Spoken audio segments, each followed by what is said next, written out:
let's just hit the timer and let's get on with the show.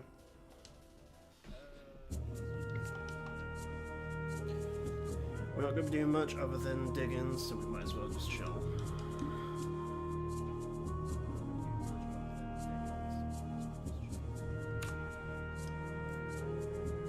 Let's mute myself, at least my stream, so you guys don't hear it.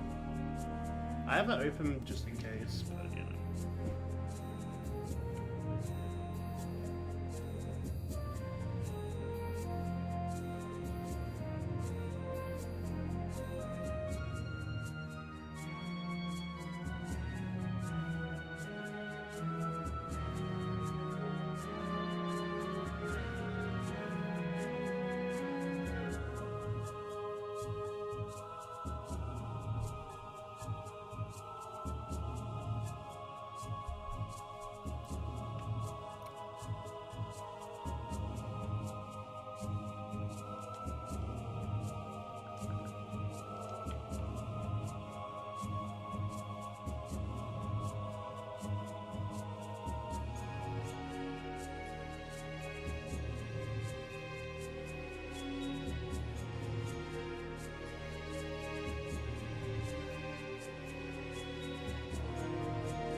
Oh, hold on.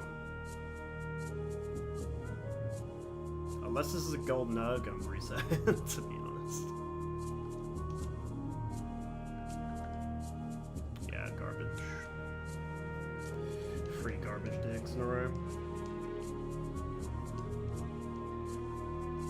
Waste of time going a whole lap around. Save me time to reset and get potential bad dig.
Choco plume, okay, that's like actually the worst dig.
Alright, 2 grand. That is the best dig we've had all day. That's kind of an alright start. Guess we should just rock with whatever we get here.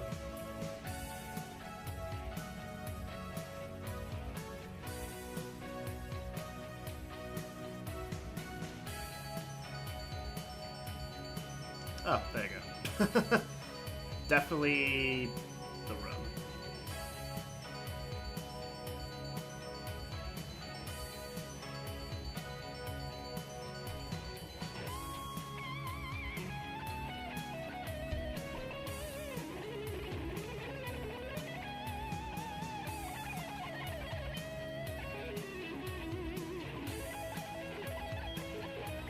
So that one normally pops up later usually if I jump up that ridge, so we know there's nothing down there.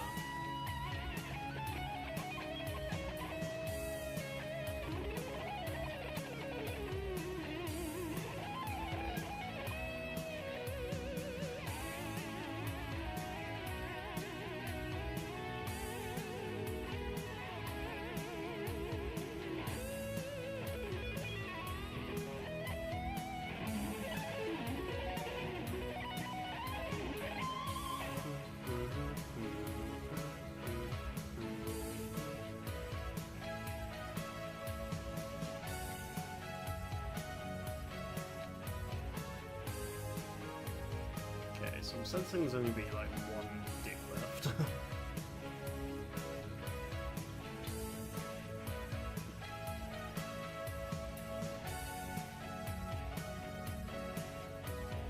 So only two potential chances left.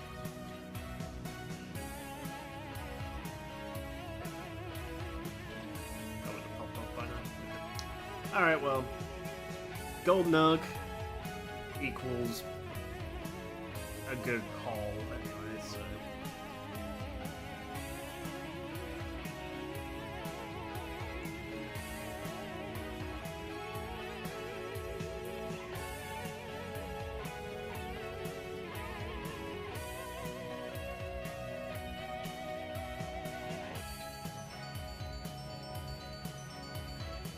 Oh wow.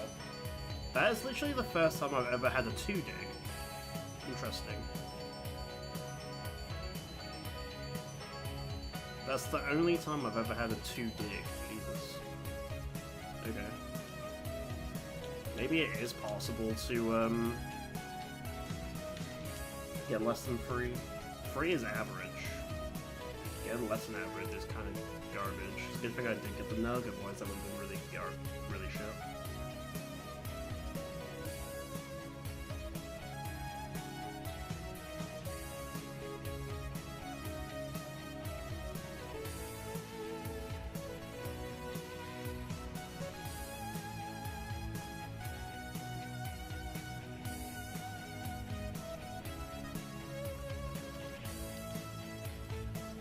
Start. Especially since you can have a minimum of 2, it's very rare there.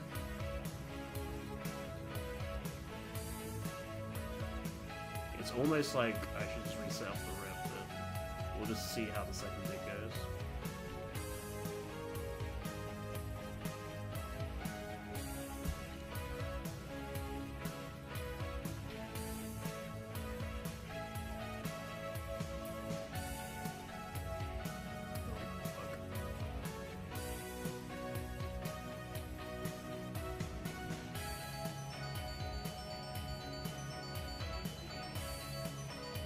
Plus Choco though. Okay. So this is a run to keep.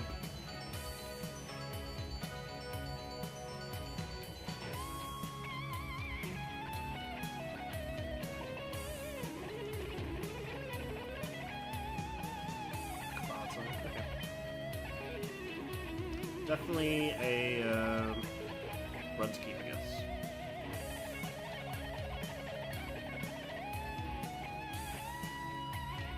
That could be literally every single dig, but I have to go around the entire expanse just in case, though. Which is kind of annoying, but.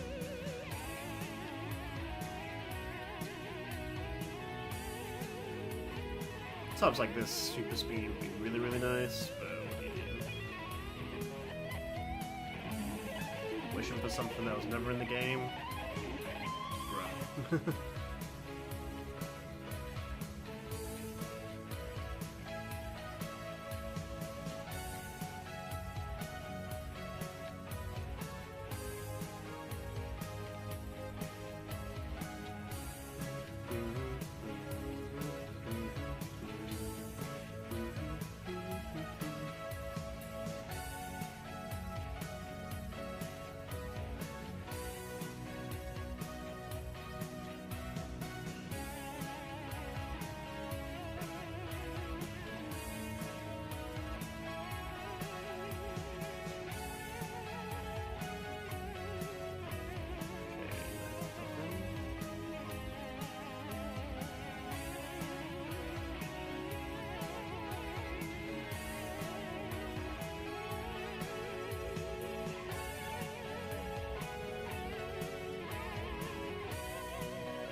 So that'd be 4 more potential digs for the rest of the run. I literally had him all in the first 3. Sometimes it'd be that way.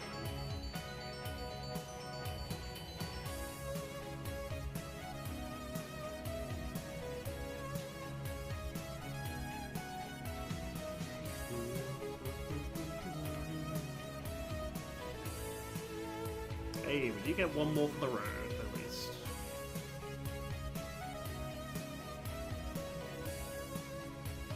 We get... Feather. I might as well have got nothing, but I appreciate the gesture, I guess.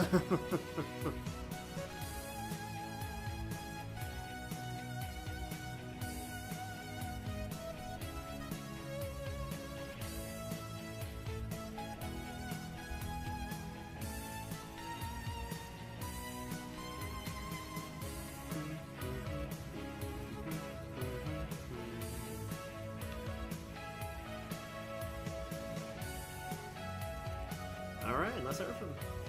Choco plush was the main one. Cavalicide's pretty decent too, so okay, we'll play it.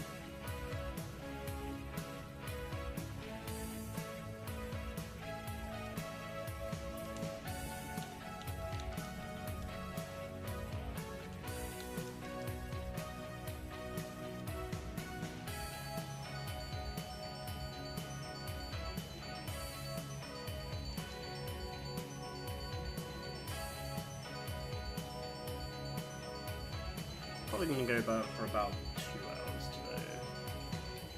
I did start later than I planned.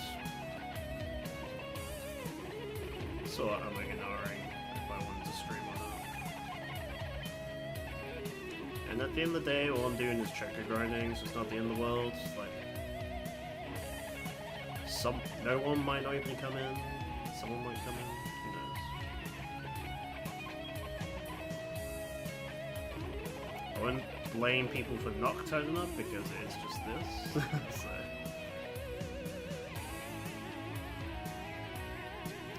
I gotta do this at some point to get past bar 2, so.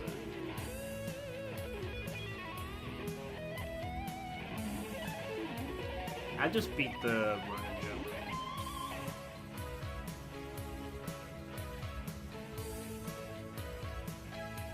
This is literally the final grind we need to do, so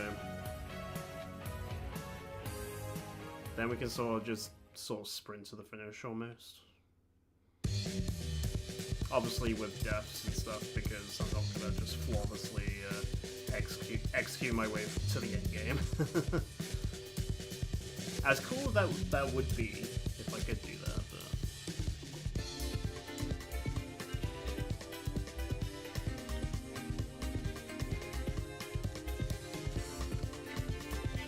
gold dust.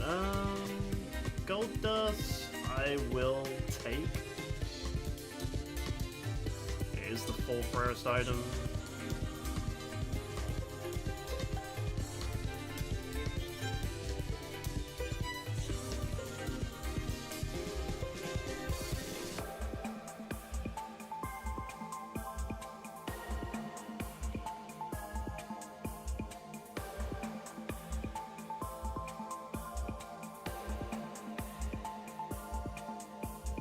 So if I ever get like a Chocobo,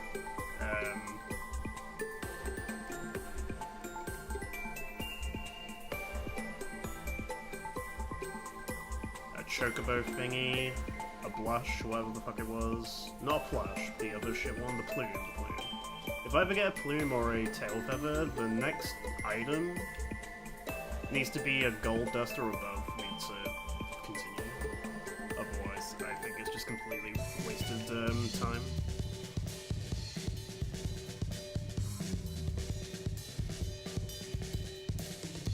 Because those items sell for so little. Alright.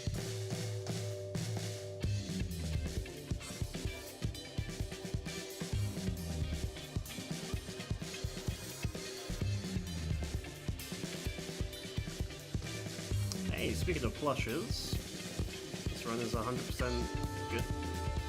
I'll take it.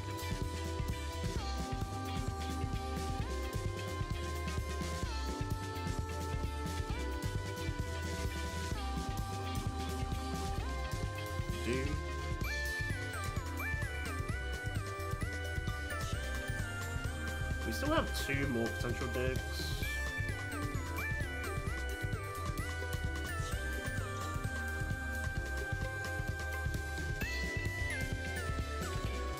And there's one. Alright. Still rocking. This could be the ultimate pop-off for this is a gold nug, but I doubt it. Alright. Still a grand. Still a grand. We'll take it. Good haul there, good haul.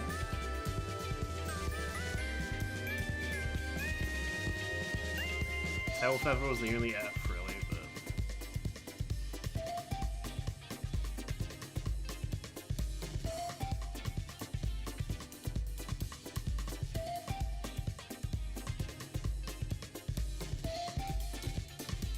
yeah, that, because I've already digged 5, there's usually never one there, so...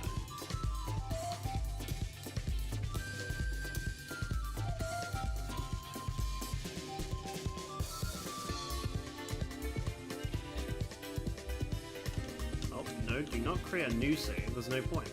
It's silly. Silly Billy?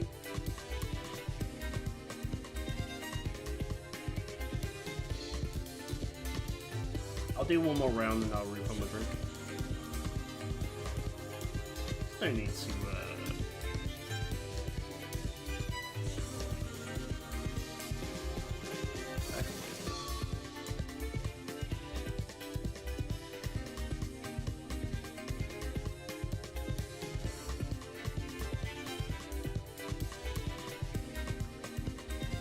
Okay, gold dust off the rip. This is a run.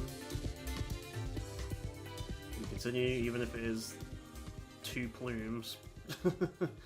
Please don't let it be 2 plumes. Don't manifest. Manifest. Manifest. Manifest the gold nug.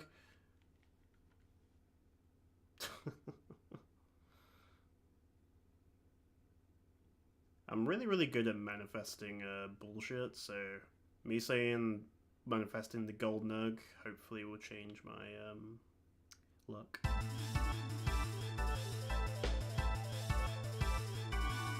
For better, of course.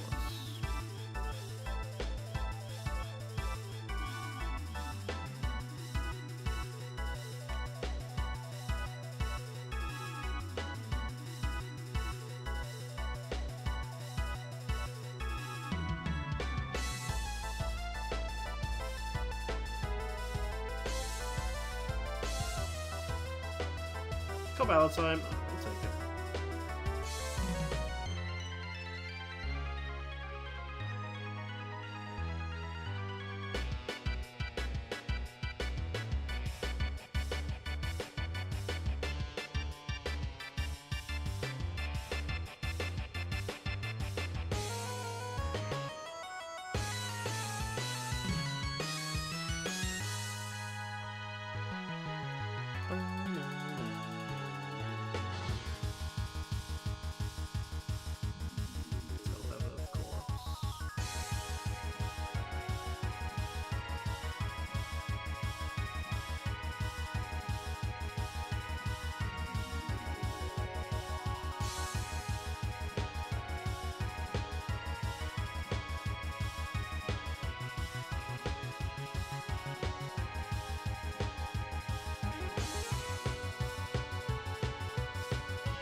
Nothing across the ridge.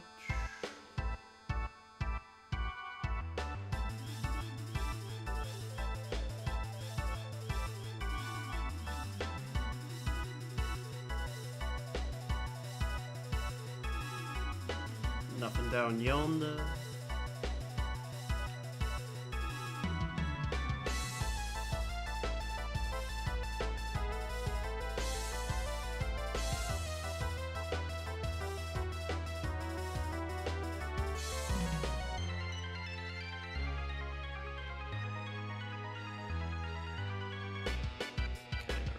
Down here.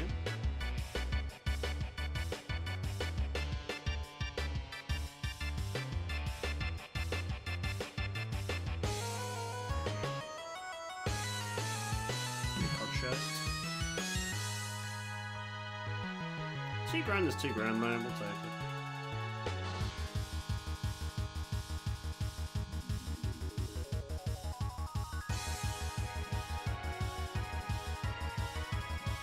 Popped up by now. Alright, one more potential drop.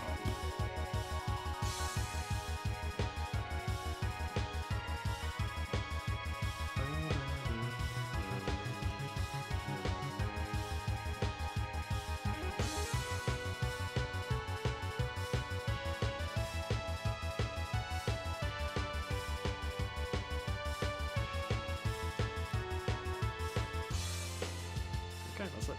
That's the run. I got about 12,000 gil there. Not too bad. Definitely had worse. That's why I reset if I get 2 bad drops in a row. Alright. Reset.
Let's see what we got here, boys.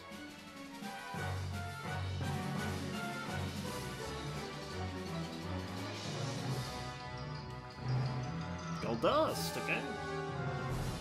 We'll take it. We'll carry on the run.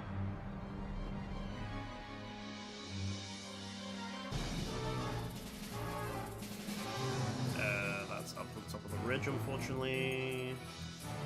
I really hate this dig so much. This dig up here is like the worst dig in the entire game. But I get a gold nug! Okay, all is forgiven.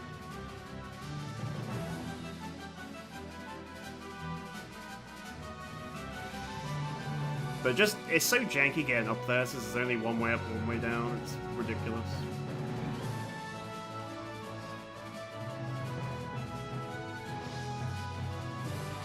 But for this instance, I will forgive it.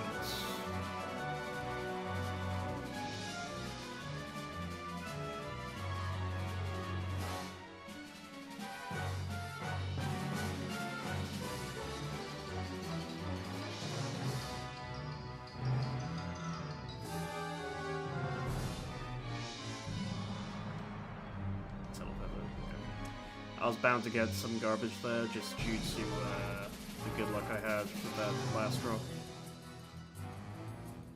Unfortunately, that's just how the cookie crumbles.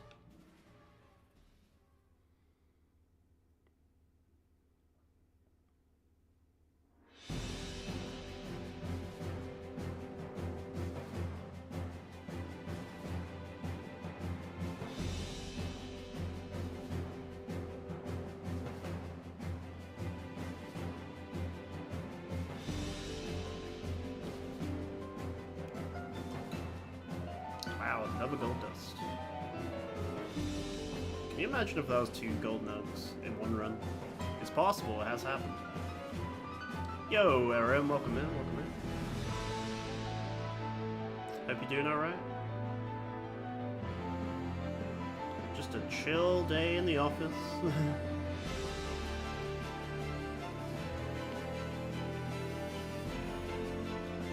Didn't get a notification on your phone. Sometimes YouTube does that. It's all good. Just a chill eve. Choco grinding. Glad you're well. Yeah, I do pretty good. Doing pretty good, for the most part. Just wish this grind wasn't so long, but hey.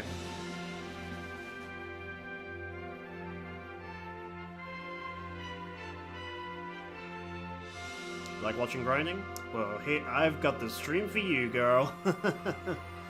Welcome to the grind city of just doing laps around the expanse. Hoping for some milks.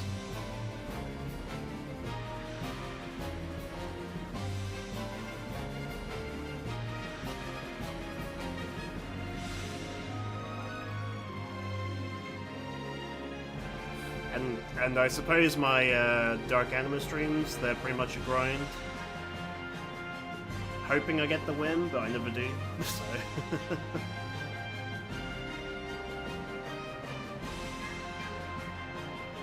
Pretty much every stream I do is grinding. For the most part. Until I actually succeed.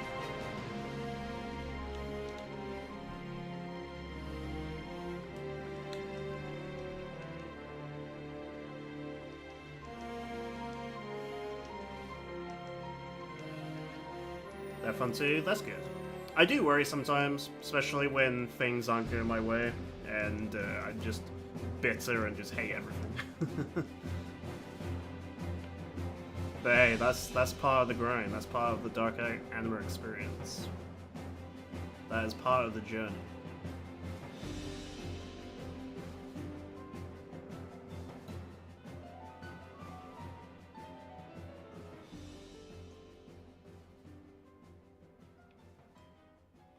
I keep entertaining? That's good to hear. That's good to hear. I do worry sometimes.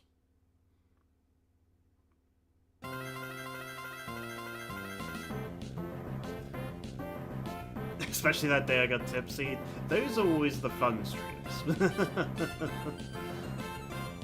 Those are always fun.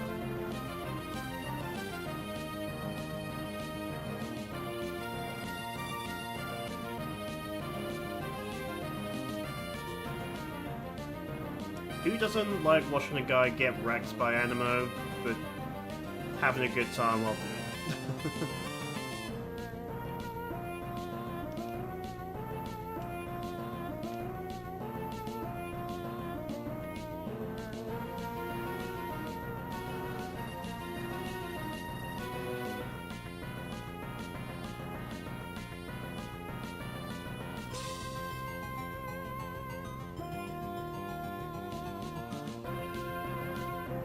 Two in a row. Deja vu. That's $4,000 though. $4,000 is still pretty decent for a FFXIII grind.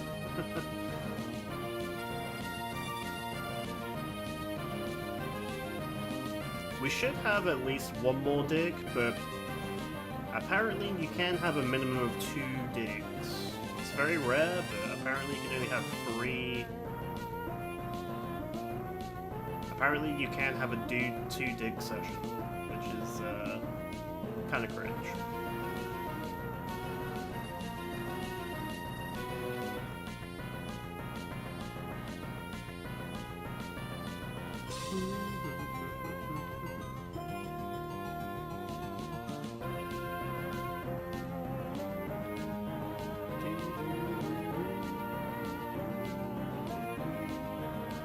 Alright. Deep into the valley, there is an item. What do we get? Alright, gold dust. That's good. Good haul. Alright. Now I feel a bit better about this.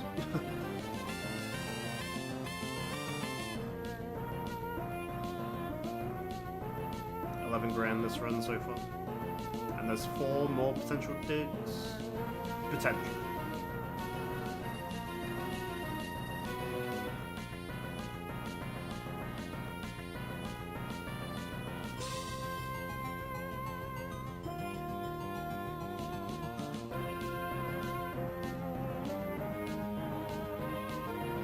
That is a good way of pertinent in this game, isn't it? This is basically the hot and gold minigame. Nice gold nugget, by the way. This is literally hot and cold, but without the time limit. That's a very interesting way of seeing it, actually. For some reason, I never thought of it like that before. It is totally hot and cold, minus the time limit.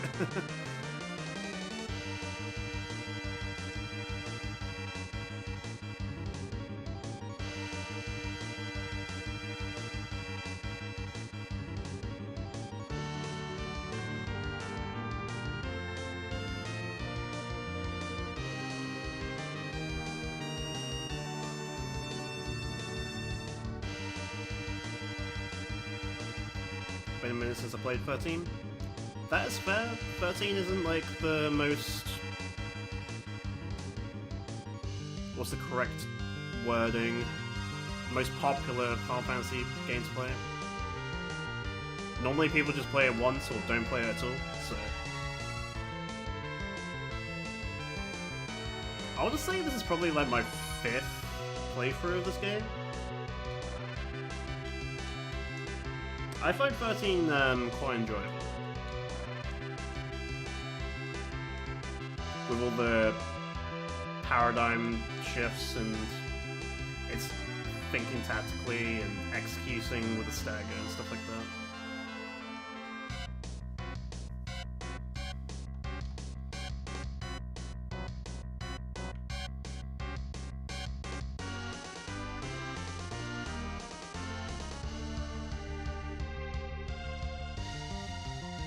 13 gets a lot of crap, but I enjoy it.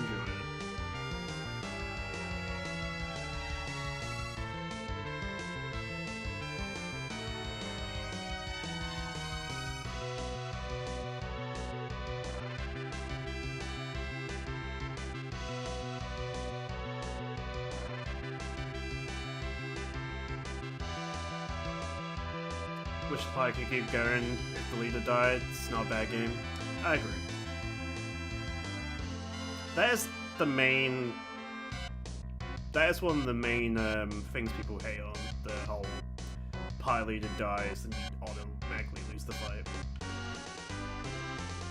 But hey, they fixed it in the second game, which nobody asked for. But gameplay mechanically is actually better.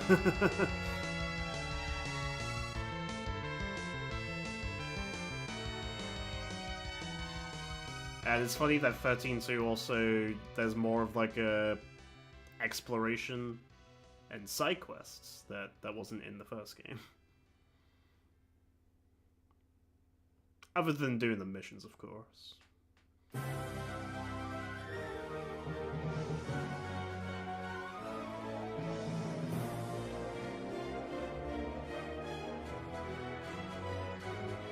Don't know why people shit on this so much. People are annoying. People just love to shit on anything, don't they? People like to express their garbage opinions on the internet.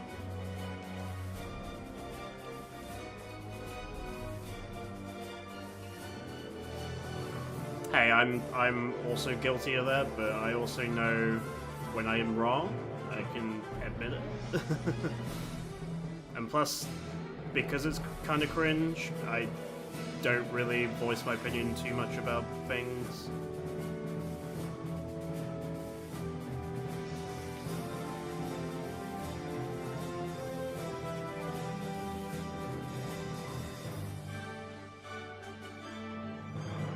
People also can't seem to apologize to each other either. Yeah.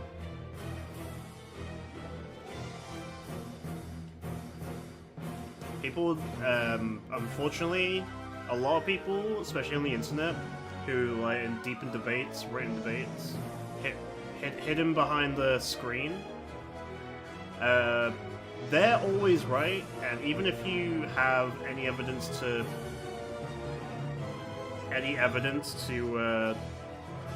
put them down, they'll still be like, no, I'm still right. They can't admit when they're wrong.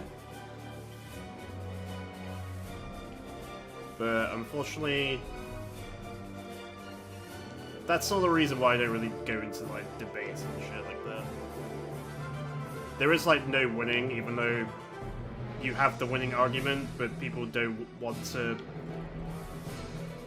What's the word? They don't want to be like, oh, I'm wrong. I apologize. No, I have to always be right.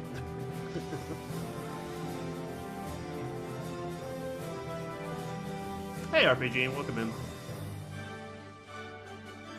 Everyone is good, I believe. How are you, man? How's things?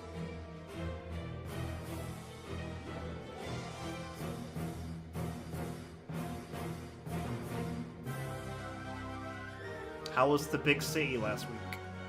You have a good time? Off for the weekend, heading to the hotel tomorrow.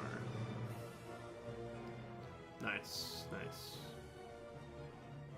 It wasn't that long ago you was in a hotel too. It was like you had went to a hotel like literally a month ago, like last Chocobo stream.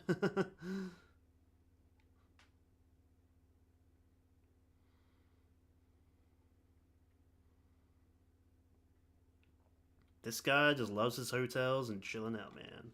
And I'm here for it. I'm here for it, man. I actually forgot it was the weekend tomorrow. Friday does count as a weekend, doesn't it?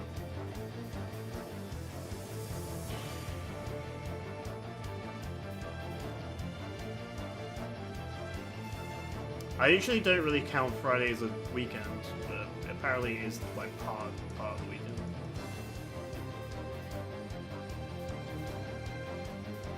Had a great time, went to the card shop, hell yeah.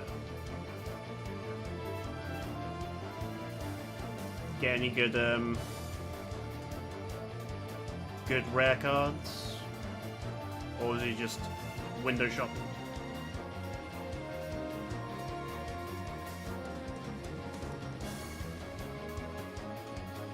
This time maybe being brought a dinner there with a very nice guy? Ooh, RPG, you hot slinger, you.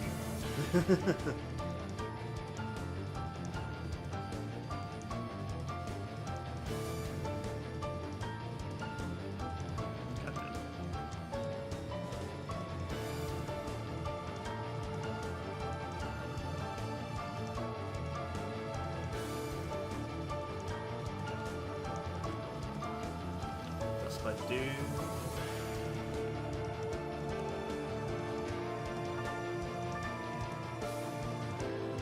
Kingdom Hearts Remix, hell yeah.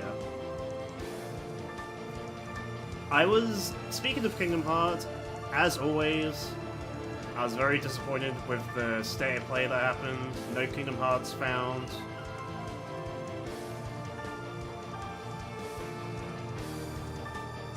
No Kingdom Hearts found in this state of play.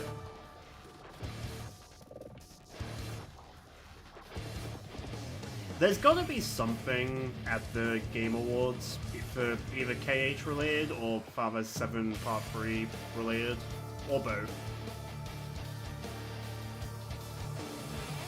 Because we haven't heard anything in so long.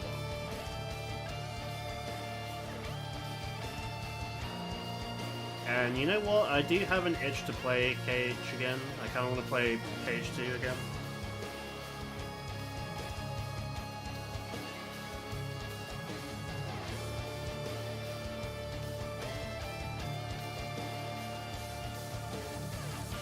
Unfortunately, I feel like I need to get this challenge run out the way first, though. Not that KH2 would take too long of a game. Like I could probably I could probably beat KH2 in 2 streams. Well, potentially more if I do super bosses and data orb and stuff like that. Assuming you guys want me to skip the cutscenes.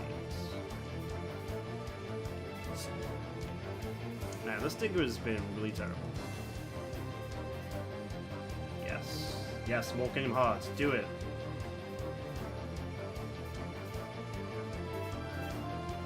You guys persuade me. There will be more Cage 2 in the near future, hopefully.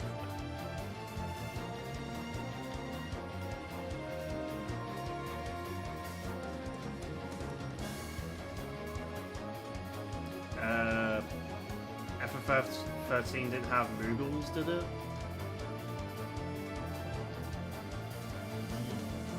No, you're right.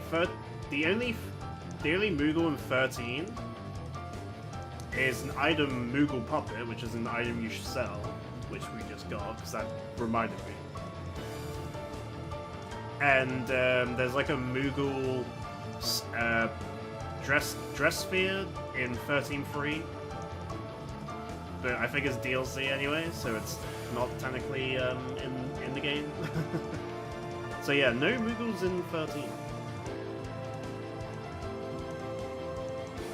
Well, no, there is in 13 too. There's Mog the fucking weapon. Stupid idiot. Okay, in the original 13, there was only Moogle Puppet. Then they decided to bring in Mog and Moogles in 13, 2, and 3. There you go. Get your facts straight, Adam, you dumb fuck.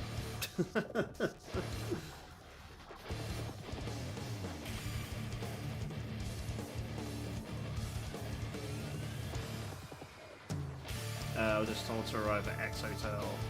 Everything else is sorted. Nice, man, nice. Sounds spontaneous, and you don't have to worry about things, which is great.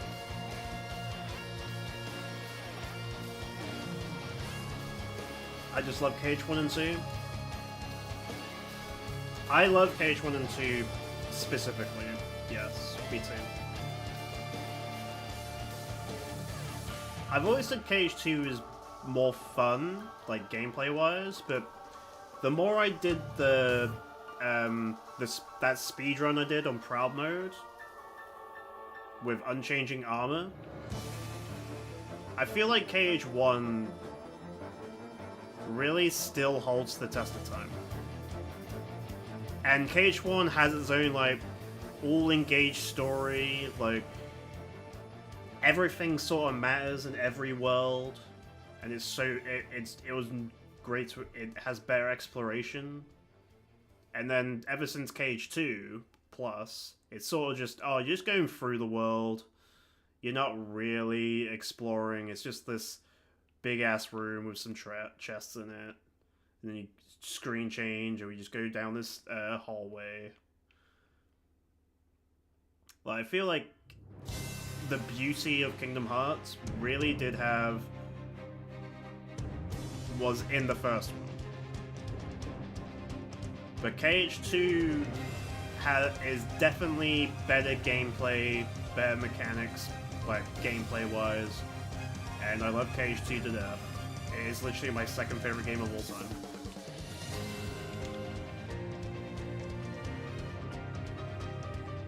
But I'm just saying, the heart of Kingdom Hearts and the soul really is in Cage 1, because after Cage 1, all the story becomes super dumb and stuff.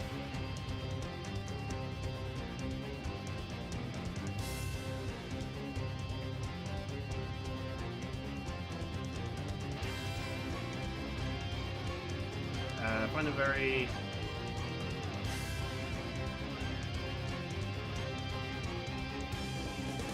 hard to just not have to organize anything, just arrive to a place that everything be spoiled. Yeah, I agree what you're saying there, RPG. I prefer not organizing anything and then just enjoying myself too. Organizing is actually the worst part.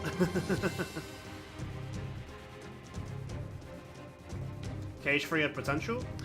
I wanted to enjoy Cage 3.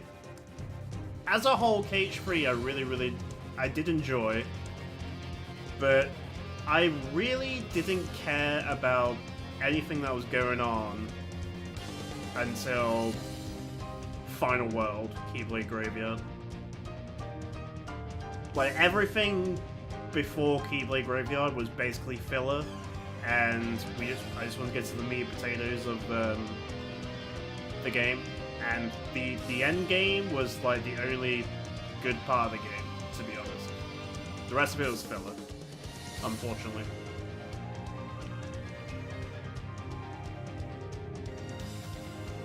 But I will say something about XIII. XIII Remind, you get some new abilities that weren't in the base game. And you have access to the data fights, and those data fights are literally the best fights I've ever done in my entire life in an action RPG. Those fights are like the best fights ever. Hard as fuck, but fun as fuck at the same time. It was fun to learn. Also want to try and do a XIII stream of relearning the data fights, potentially. That's another stream that I want to try and do one day. I feel like I'll commit to these streams when like we have some news of XIII. When I get the XIII news, I'm like, bam! We're doing some XIII streams for a bit.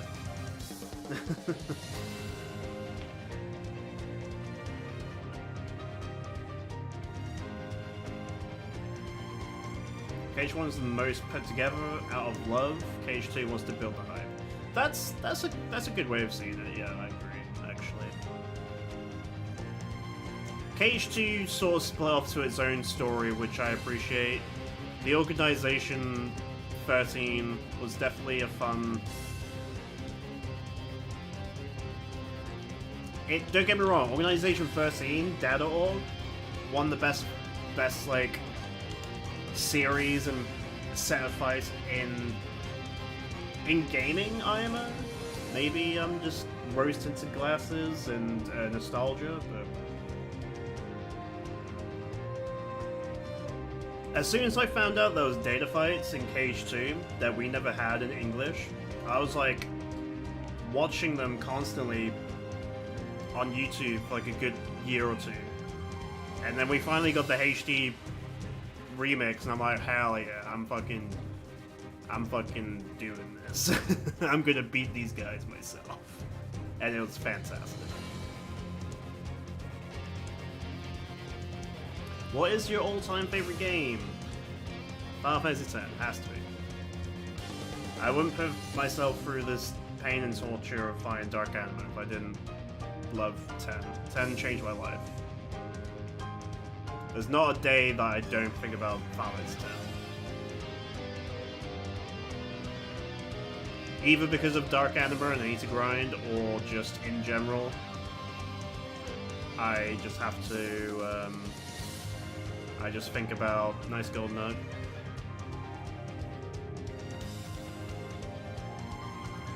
Or just think about like certain scenes sometimes.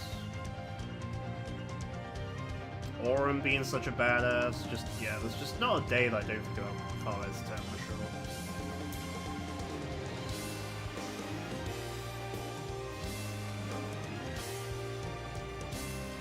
Riku's being evil. Yeah, I'm just gonna say Aladdin real quick, don't worry.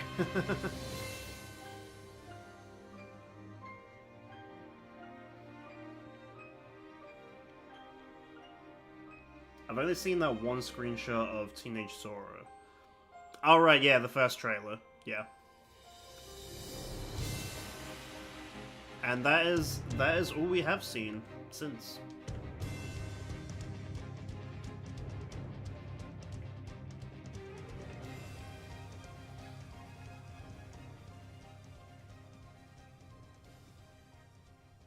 Hot take. Cage Calm, as in Recon? Sora Dawn Goofy relationship was at its best and never been the same since. I agree. Like, you don't really see...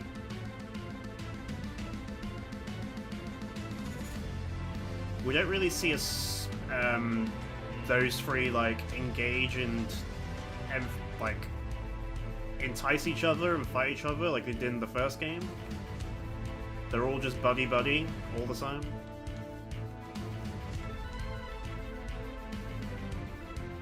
Fable 4, yes. Fable 4, that... I really enjoyed the Fable games. I love playing Fable 2 and 3.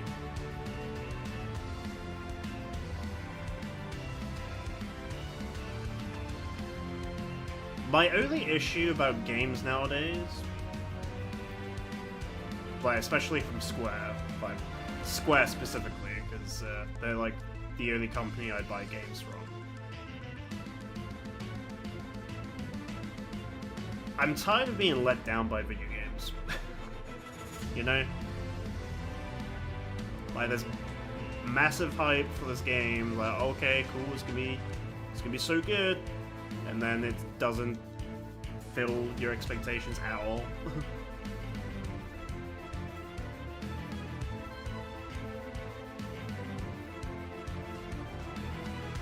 Especially with Square as well, like Final Fantasy 15 really blue-balled me so hard to the point where I have trust issues with Square.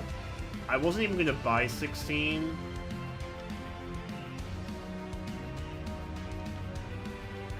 But I did buy it just because my friend at the time was saying, "Oh yeah, he's super hyped for 16." So I was like, "Okay, I'll give it a go."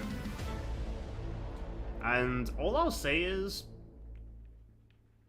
FF16 gave me drinking issues. Like that game was, for me, was like really miserable to play, and only interesting story-wise to a degree.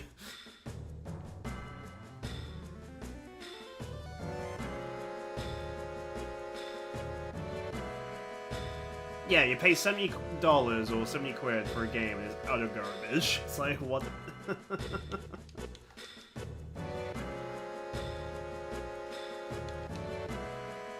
Yeah, I was so... You don't want to get trophies and replay it. Yeah, it's a good thing I'm not a trophy hunter. I used to be like a die-hard achievement hunter for the Xbox, but I've slowly got out of doing 100% achievements or trophies for games because you're extending your playtime and doing just dumb, stupid things or just grinding constantly for this one for a trophy or a gamer score. It's not exactly worth your time for the most part.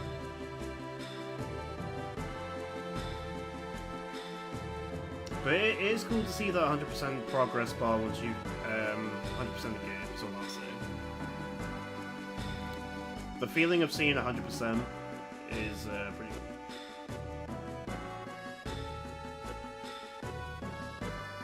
Some trophies aren't even fun, they're just bragging rights. Yep, yeah, I mean... Hence what I'm doing, right? Like... I'm just doing this for bragging rights, just to see if I can achieve doing this after grinding, Choco grinding after like 20 plus hours. So it's all in perspective, I guess.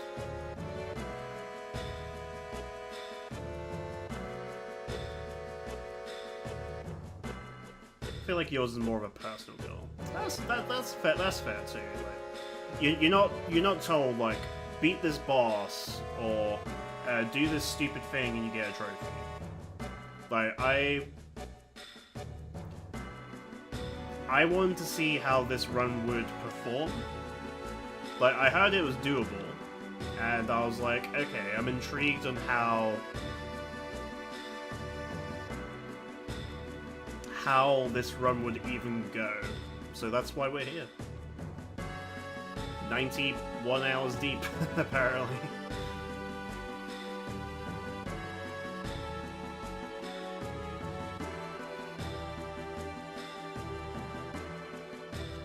There was so much going on in 16 it gave me headaches and I could only play it for so long. Yeah, XIII had so many, like... What's the word? What's the wording I'm looking for? Like, something's going on and then it'll, like, time skip, or it'll, jump to a completely different scene from where Clive's not even in the scene at all. You see something with, like, the Empire or some shit.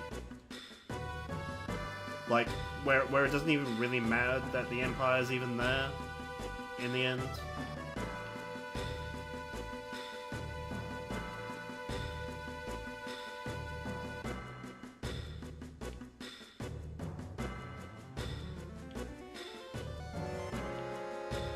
And if I remember correctly, XIII has a lot of, like, miscellaneous bullshit that you have to do just to progress the plot.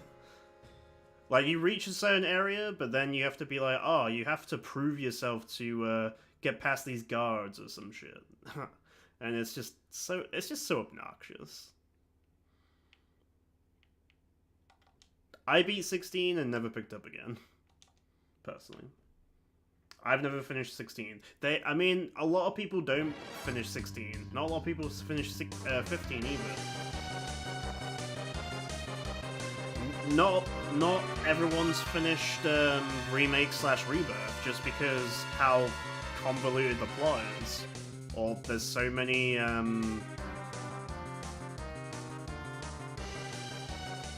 distractions, or just so much cringe.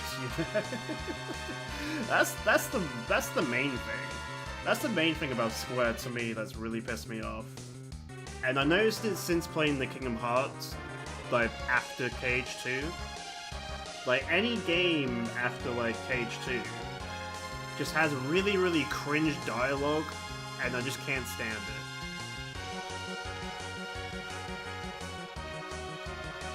Like, there can be good scenes, but there's just a lot of cringe in between the good scenes.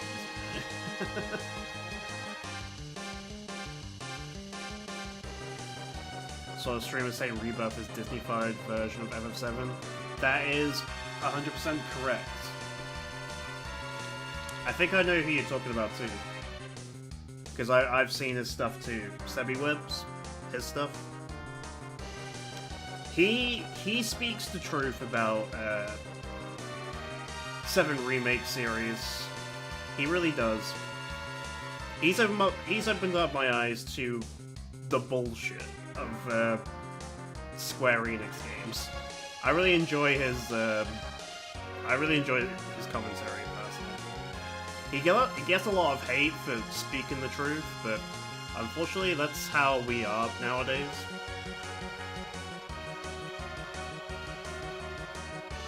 Like, people can't handle the truth, so they try and yell it back at him.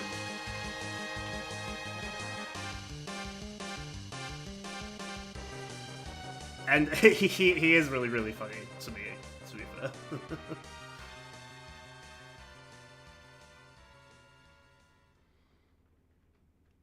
He does really good impersonations of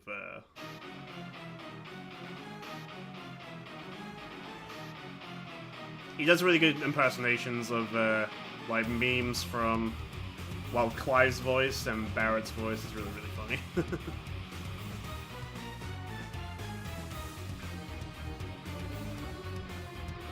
He said that comment in Dad Square Go stream and everyone came after me. Yeah, I mean, I'm sure a lot of Dan Swag's fan base are like true FF fans. So, that kind of doesn't surprise me, unfortunately. Like, I appreciate the diehards, don't get me wrong. But, yeah, like, it's annoying because you have to kind of watch what you say in certain streams and stuff. Because you can easily say the wrong thing, and then someone just... You just get attacked by everyone, just because of speaking your mind, speaking the truth, and they just can't handle the truth, you know? Nice gold nug.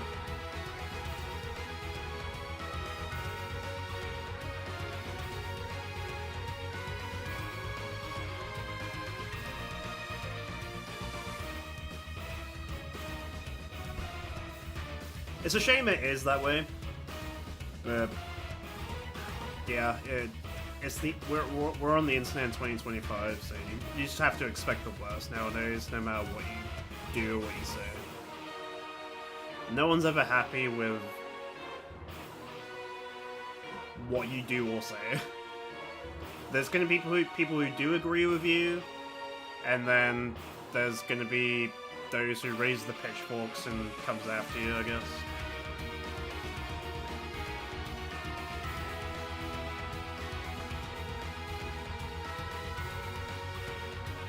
Just the way Red rides a Chocobo and sounds like a kid makes me laugh. I can't. I cannot stand Red's voice. And neither can Semi Webs, and that's why he fucking takes the piss out of it anytime he gets a chance.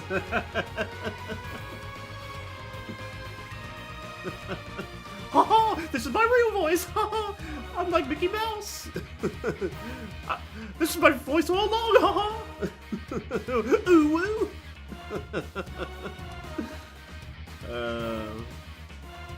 Obviously I can't do as good as him, but hopefully that gets the gist.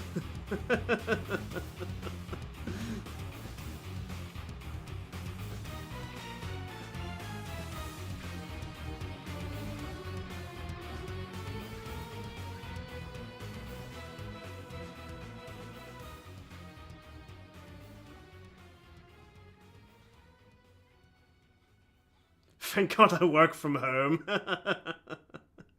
Yeah. It's a blessing working from home, huh? Get to chill out and watch cool streamers on the internet while working. Keep you entertained.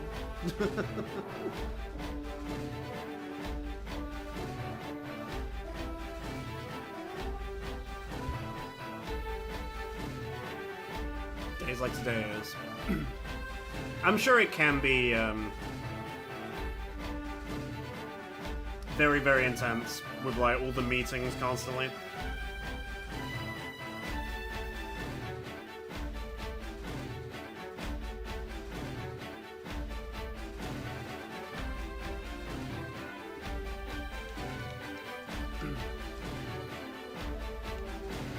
Some might not see it, but you're doing the Lord's work, Aaron. Keep it up. You alright. As Barrett might say.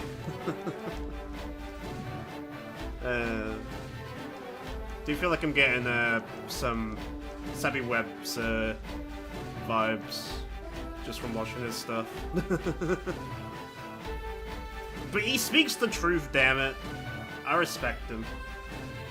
I respect him for talking the truth and not giving a shit what people say. And if people can't handle it, then fuck them. That's their problem.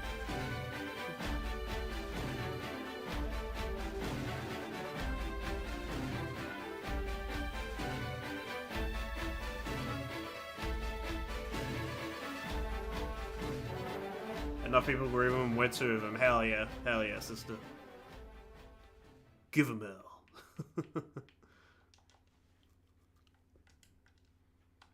Don't let do.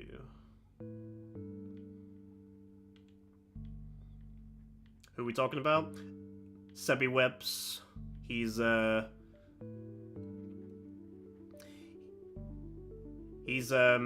very good at debates.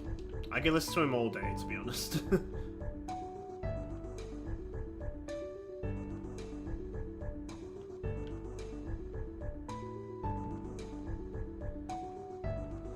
I can literally listen to him for 5 hours, just talking shit about 7 Remake / Rebirth. As much as I do enjoy Remake / Rebirth, like, gameplay-wise, like, story-wise, completely terrible. Disney-fied, as he says.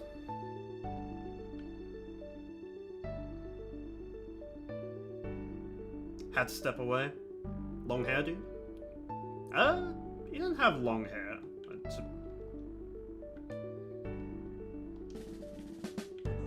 think he has a... I don't think he has long hair. Oh no, wait, is the guy the great jawline? I couldn't tell you. I don't really look at people's jawlines. I couldn't tell you, man.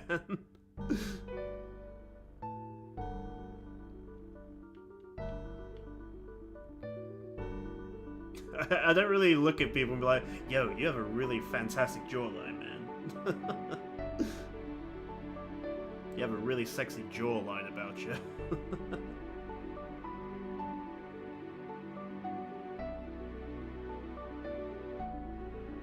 I think he's Australian. Yeah, he at least lives in Australia, but I think he is Australian as well. And honestly, I think that's what makes them even more funnier, because Australians, when they talk, just in general, they're just, to me, they're just really, really funny, their accents.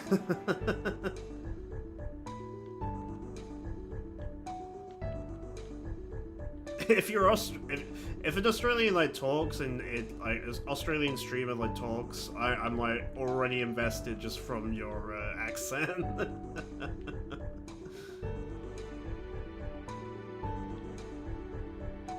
You know the guy? He plays like Expedition 33. Yeah, he definitely grown super big from playing Expedition 33. I haven't been able to watch too much of his Expedition 33 because I haven't played it myself. But he has gotten dick tons of reviews. Reviews? Just views in general. From XIII.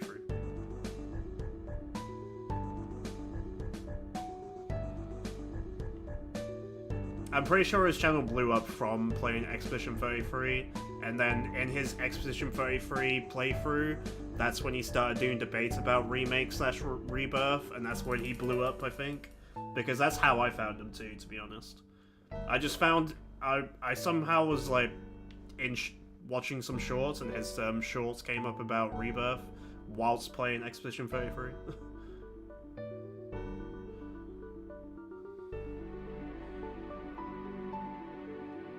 He hates remakes/rebirth. Yeah, that is true.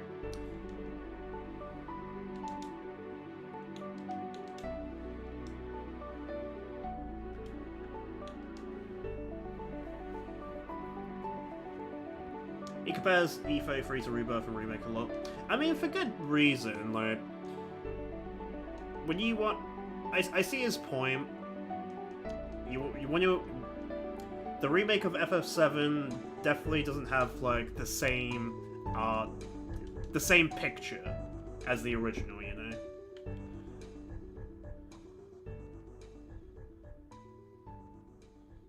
So I 100% get it. Like, it's not a remake at all. It's just...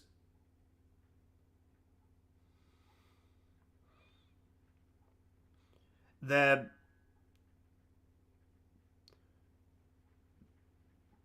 How does he say it?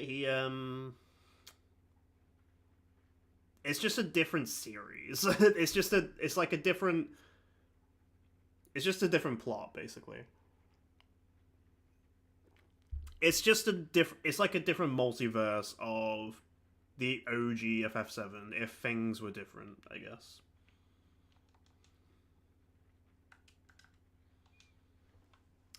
Hold on, I've got no audio.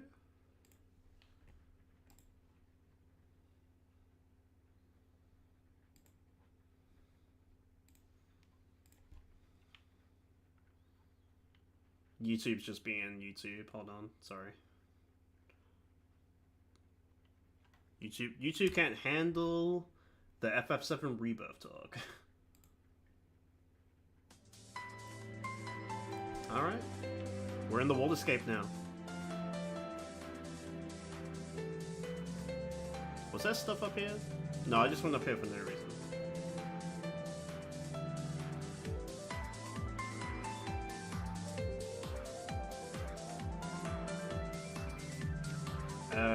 I'm just gonna veg out and watch you get some nugs. Hell yeah, RPG. He hates 13 in the remake. Yeah, I mean, for good reason. For good reason. Have you heard his real voice? Haha, this is my real voice! Just because I was a kid all this time!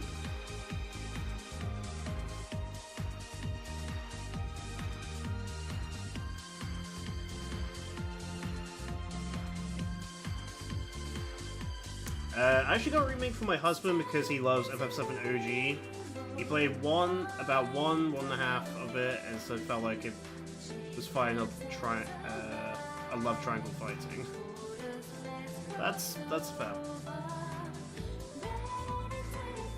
You're playing OG FF7. I just discovered double growth weapons. I went feral and got super excited for double material growth. Hell yeah, dude! Double material growth. Just make sure you have all equipped into one of those double materia. You want to master all as fast as possible.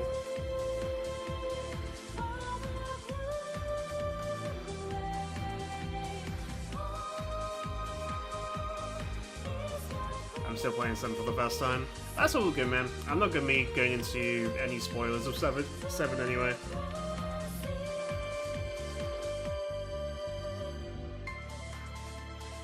I think I was just saying that it's, the remake is just almost completely different to the OG. Like, it's not really that faithful to the OG is what we're saying.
Simple and clean is the way that I feel tonight.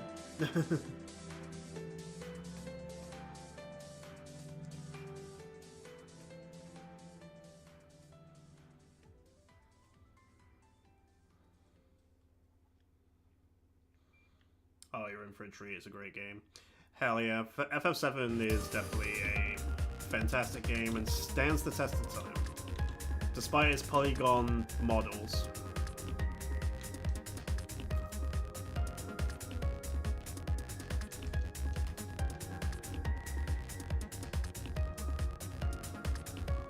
Play FF9 next. FF9 is also a fantastic game. It's just ATV-wise and gameplay-wise, it's just really, really slow. It hasn't aged very well on the slow pace. On the slow side. But it doesn't make it bad at all.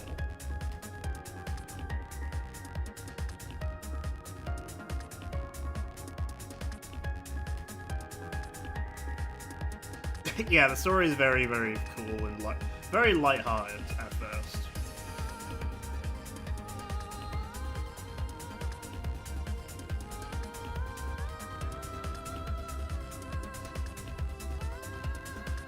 All I can picture is Zidane touching Garnet's bum on the airship. Ooh, soft. Whoops, I didn't mean to do that. Sure you didn't, Zidane.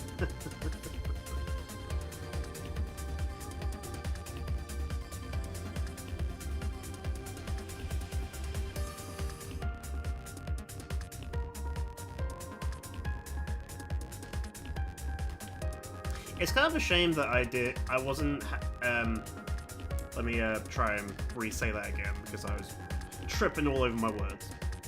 It was kind of a shame I didn't have access to streaming when I did my FF9 level 1 back in 2021. I think it was before Remake came out, actually. Because that was a really, really good time. It's just a shame I had to record everything. I feel like that would have been fun streams to do.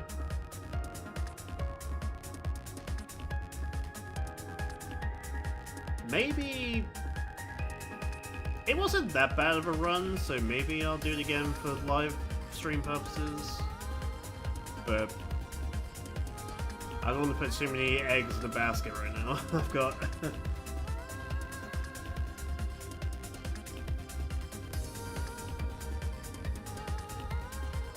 I've got a lot of commitments.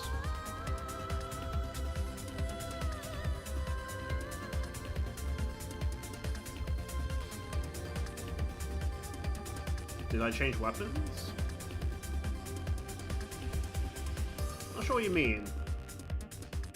Do you mean the FF9 run? Or just now? I can't access the weapon menu on the Chocobo. In the FF9 run. Yeah, I changed weapons. God, it's been so long, but yeah, I had to... The only way to kill random encounters without killing them to get XP was either put them to stone or put them in stop status, and that's the only way to gain, like, ability points outside of boss fights.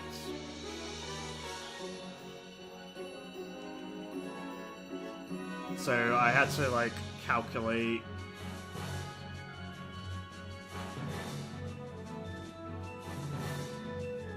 I had to keep changing equipment for that and stuff like that.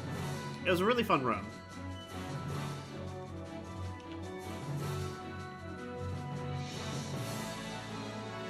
I would say watch the playlist if you ever get a chance to.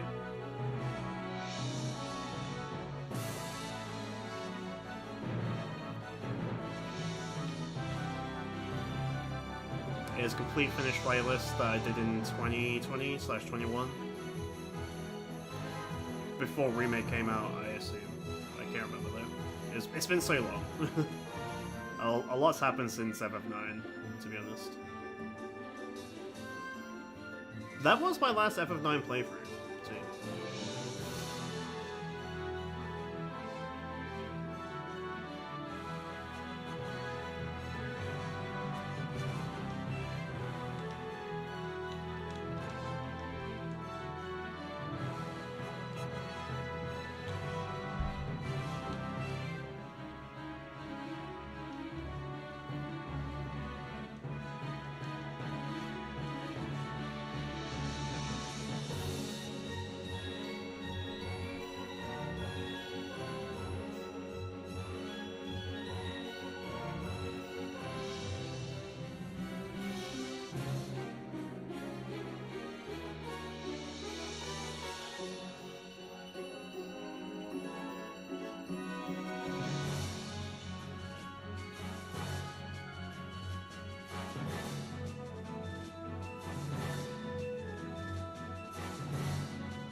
Not gonna lie, this is a very fantastic song for this grind.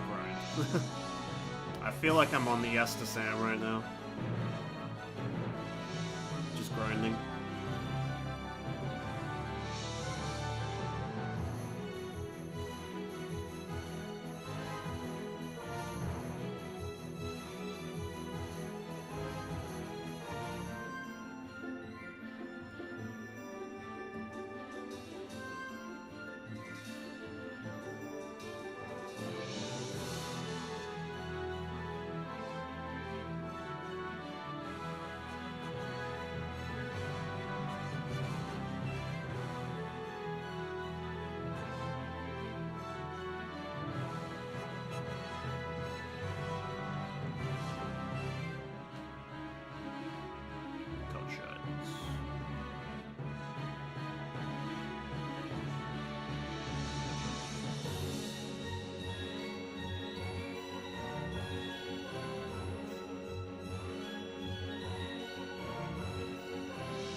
that was indeed FF12 music. We were in the Esther Sands, just chilling out, digging up some Choco Nugs in the Esther Sands. I did in fact not get a Choco Nug in the Esther Sand, believe it or not. And even more FF12 music.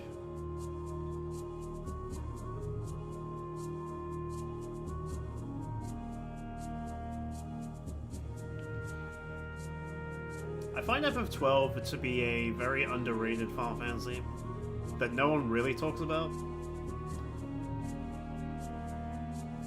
I think it's really, really fantastic, and like, if you want to grind, if you like to have a, if you like a good grind, that's an easy grind game. Just autopilot gambits.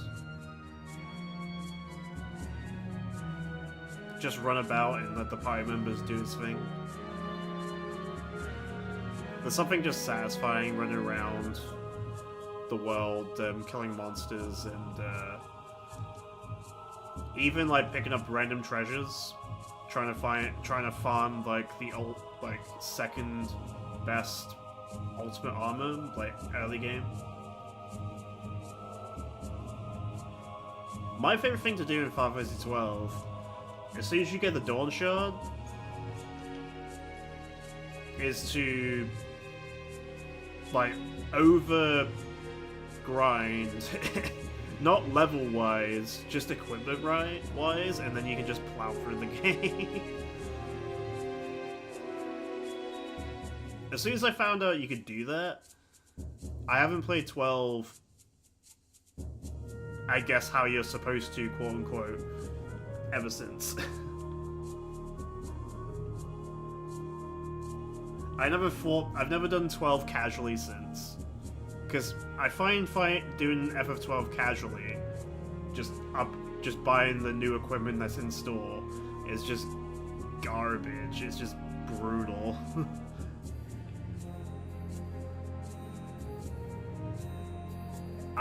FF12 to me is fun when you're over leveled and you just destroy everything.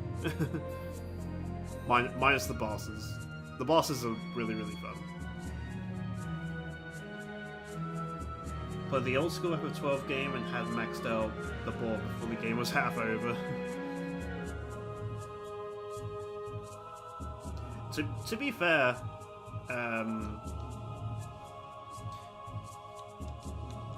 the newer version, the Zodiac version, you're gonna probably max out the board even faster, because the board's even smaller, but because you're locked to one job class, but the characters do that job class super well. In the English base game, everyone does everything. Like, jack of all trades, everyone does everything alright-ish.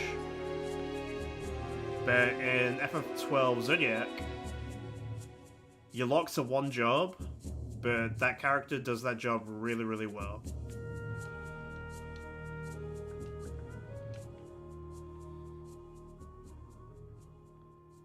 And in the Zodiac Age, apparently there's even an update where if you're not happy with your job class, you can actually change your job class by speaking to a Moogle or something.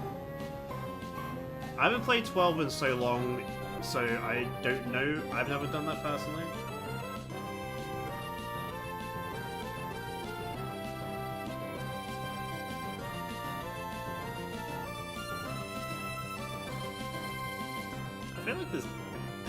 I feel like this audio is gonna destroy your ears. I'm sorry. I might have to turn it down slightly, because I think the YouTube audio is actually stronger than me. I just realized.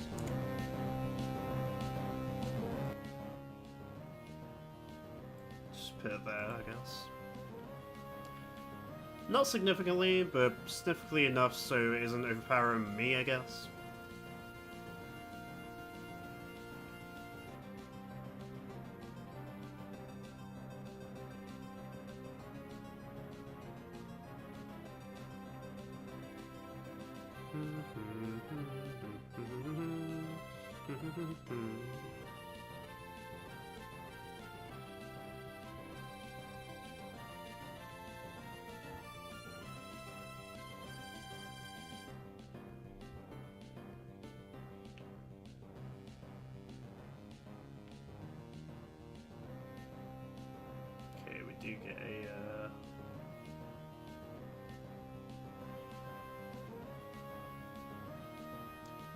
This might be a silly question. Oh god. RPG, what are you gonna lay down on me?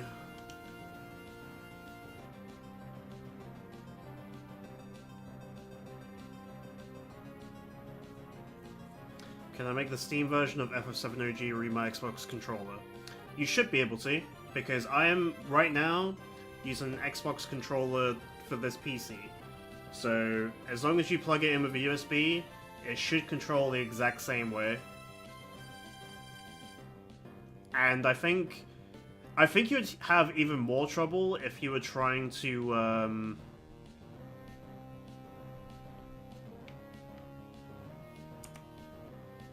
Get out of here, mouse.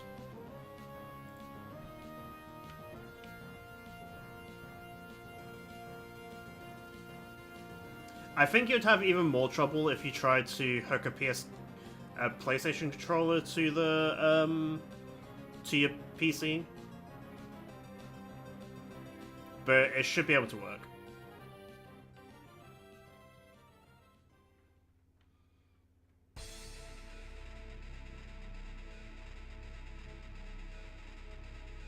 Hey, when quick time events and instructions are just menu accept rather than X, Y, A, B, etc.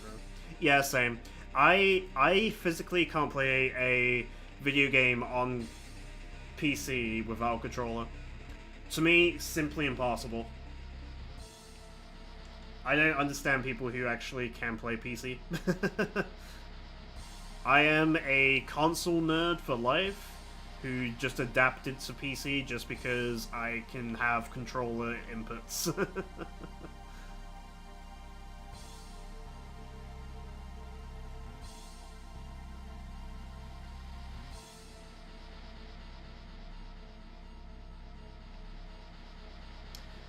Bluetooth connects, I mean, get the interface to give me the Xbox prompts. I'm sure there's a way.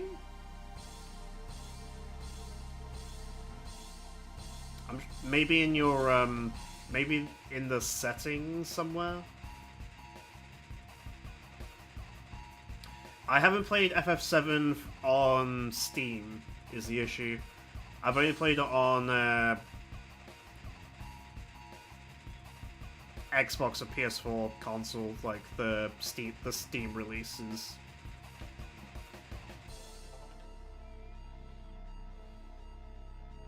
My issue is that I have the controller, but FF7 isn't speaking to me with controller buttons. It's saying press shift, and I'm left to work out shift as LT.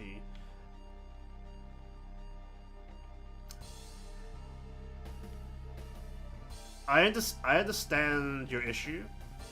I personally don't know exactly how to finish it, fix it.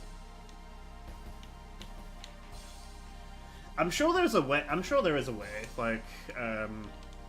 Like I said, in your settings when you boot up the game.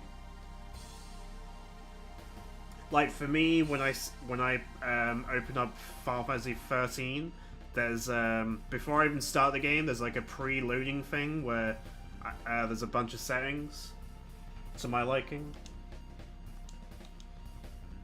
And also in these settings as well, it does say something about keyboard settings, or it says here on-screen explanations, and I have it on controller type, where I could have it on keyboard type, but that'd fuck my brain up as well.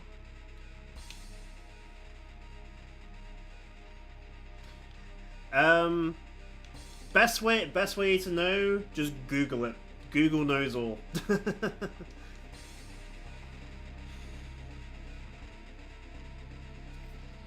Google might help you with your things.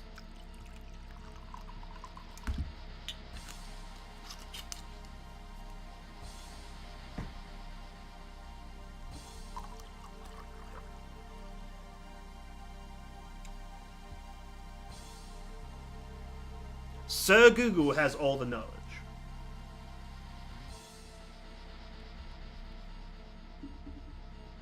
That's okay, I'll check deeper in the setting. There might be controller scheme type thing.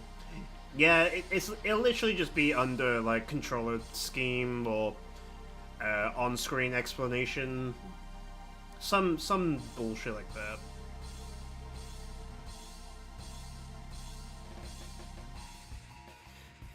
I don't like PC. I tried to play Baldur's Gate, but there was too many buttons to learn and gave up. That is completely fair. Here's something, right? I played Call of Duty in the past, right? Like every gamer probably has. And I wanted to play Modern Warfare 2 again and get achievements, because for some reason there was a completely new achievement list for Xbox PC Windows version. So I downloaded it.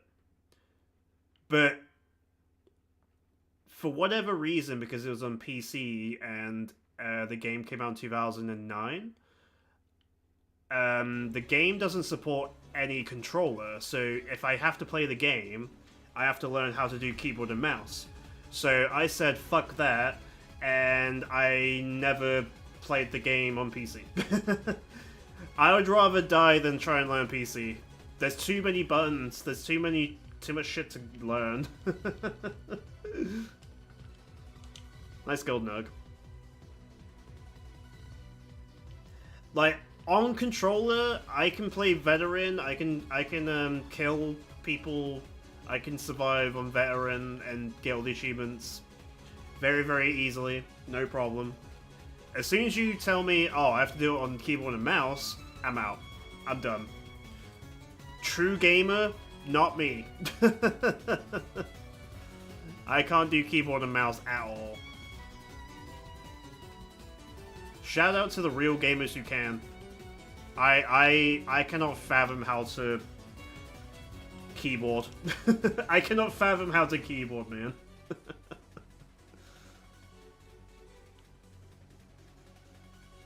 Shout out to the real gamers who do PC for a living.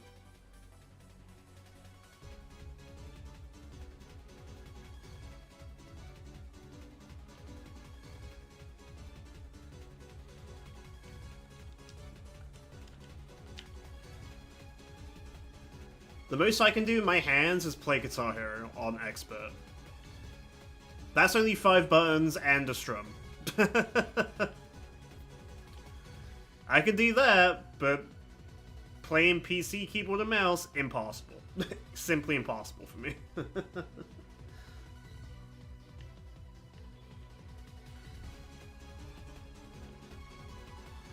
Husband plays PUBG and DayZ on keyboard and mouse, I just can't. Yeah, I'd be the exact same. Plus, I couldn't play PUBG or DayZ, personally. Those games sort of never appealed to me, personally. But if I had to, I would not be playing on keyboard and mouse. I just can't. I'm the same. I just can't.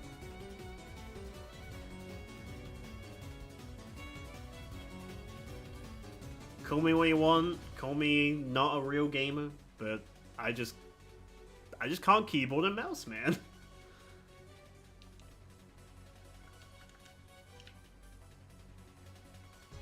And also, I can't, I actually can't type very fast.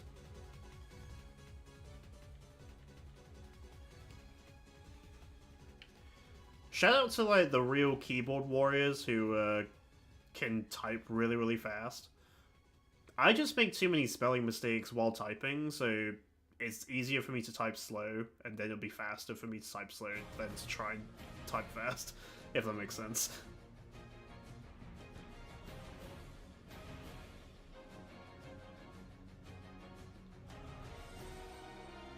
Give me my PlayStation or Switch. Hell yeah. I'm the same.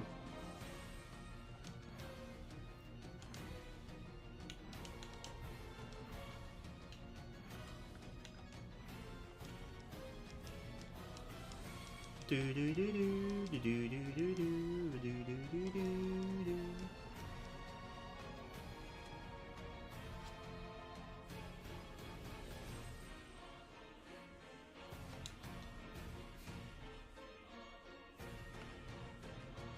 don't even know how many WPM I type. I assume WPM means words per minute. I'm bad at abbreviations. I apologize. Yeah, okay. Alright. Gotcha. There's also something I'm bad at, if you haven't noticed. Abbreviations of things that people say. Unless it's literally like lol or lmao.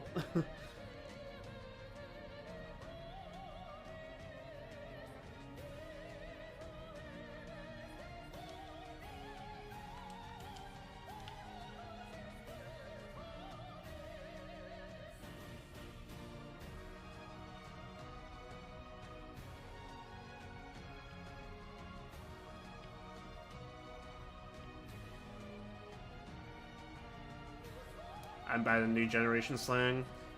Ski biddy or whatever? I've never seen ski biddy.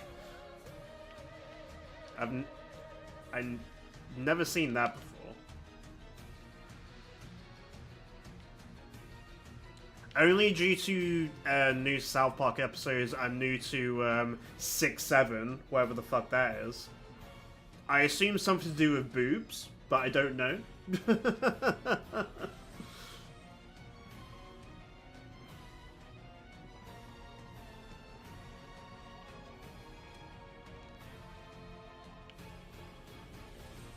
How 6 and 7 has something to do with boobs, I have no idea. Back in my day, it was all about that 69. And my father and my mother would go crazy over that. Or some shit. And y'all mothers too.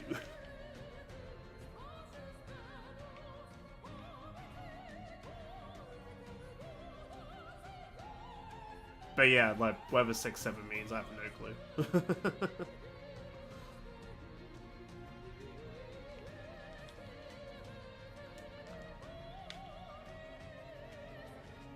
This is a good haul of items, by the way. 2 Moogle Puppets and a plush Chocobo. They're very, very rare. All I'm missing is a gold nug, and this is literally, like, the lottery ticket of runs. Or this could just be the run and nothing else drops, but still really, really good.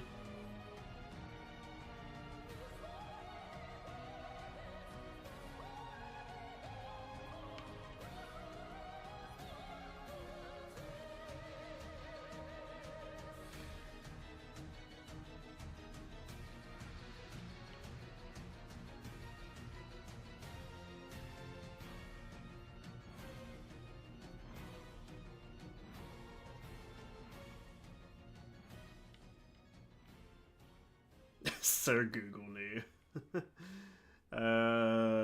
Came popular on TikTok. Of course it's from TikTok and Insta Reels. Often used in video edits of professional basketball players. It was notably associated with an NBA player who is 6 foot and 7 inch. Apparently it's from a song.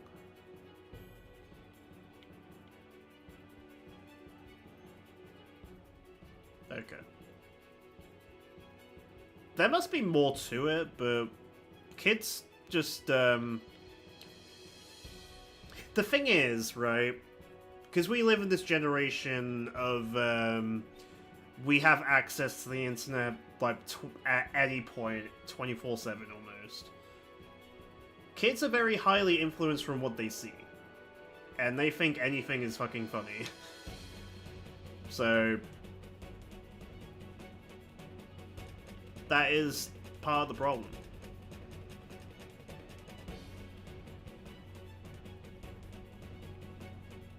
Brain rot, yeah. Like, do you remember, like, I don't know, like 2008 when, I don't know the exact timeline, but do you know when everyone was, like, playing zombies and thinking, like, oh yeah, playing zombies, that'd be so cool. I'd love a fucking mass outbreak of zombies, right? We are actually turning into zombies, but not in the typical sense. We're just brain rotted from all the internet and all the shit we watch. Especially the young kids. And we are literally turned to zombies. Speaking of zombies, 13 has crashed on me.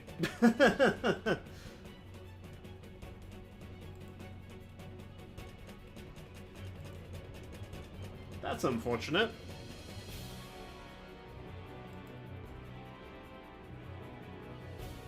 It's a good thing I just saved, right? And I was just going into,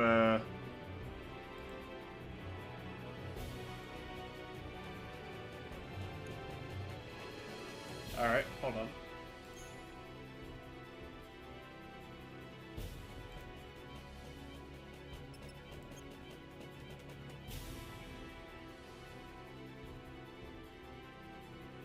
Okay.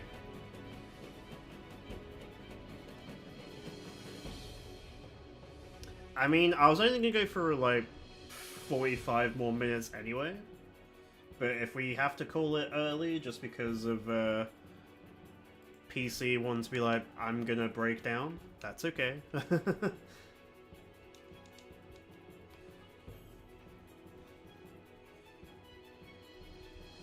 Because it was around here, right? It crashed around here.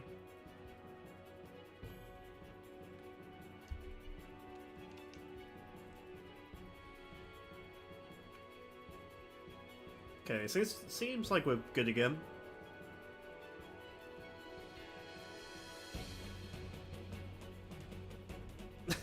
Maybe it, just like the sisters, maybe this game is to take a break too.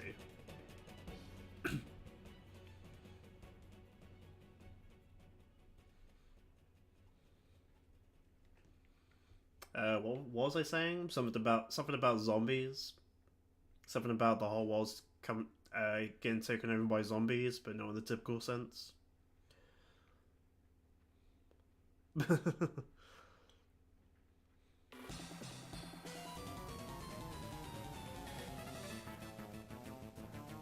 No problem. No problem.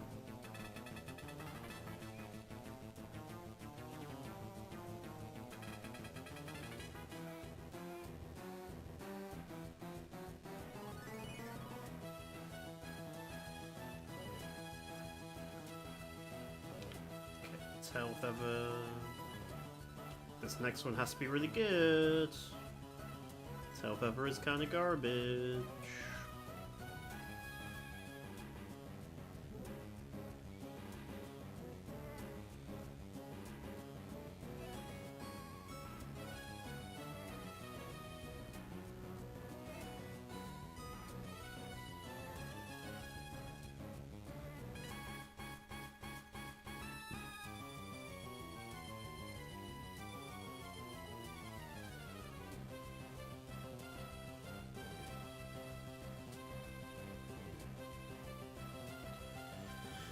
Okay, what do we get? Is it worth my time continuing? Let's see.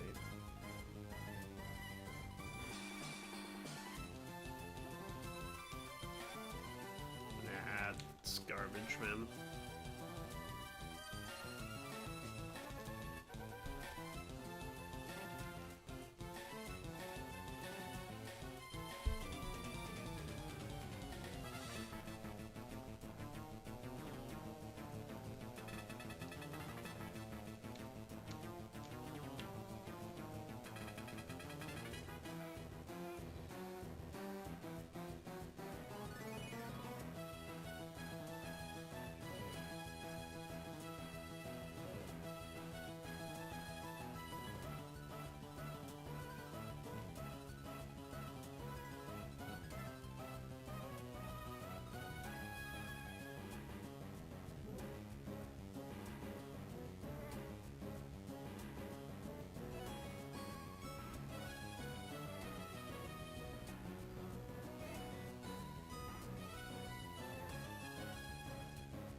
Some dew.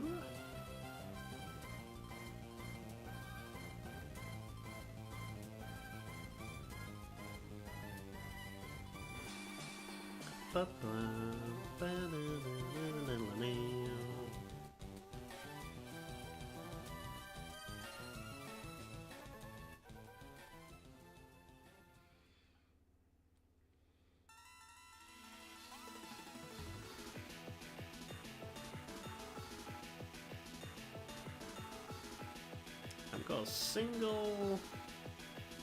Well, we've got some dew, but...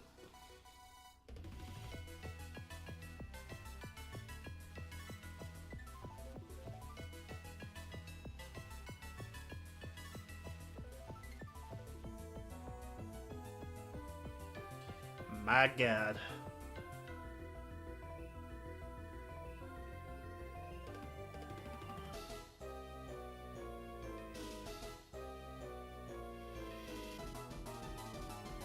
I am getting wrecked by item drops.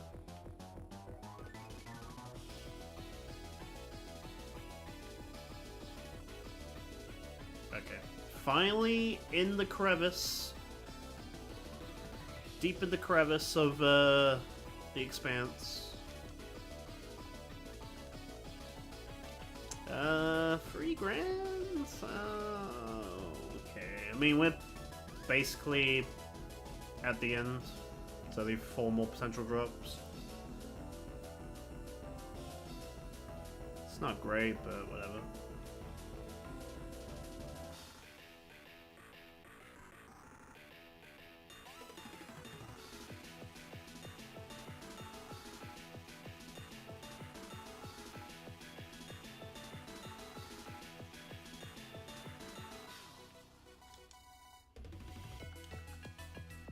Moogle Puppet, definitely worth again. Cool. Excellent. Glad I didn't reset. That would have popped up by now. That might have been the last item that I can grab, but it's worth it. Nothing down here. There really hasn't been anything in this last corner too often today.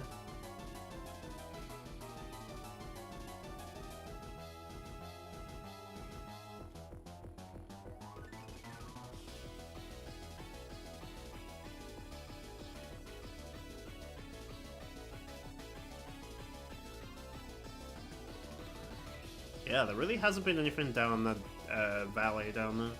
Kind of crazy.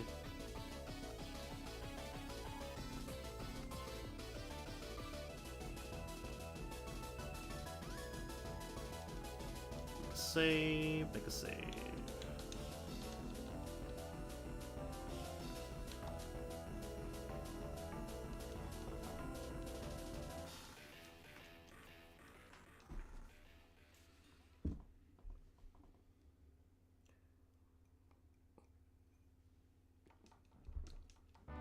Yeah, welcome back, RPG.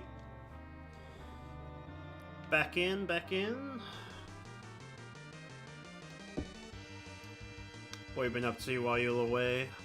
Just vibing, just chilling.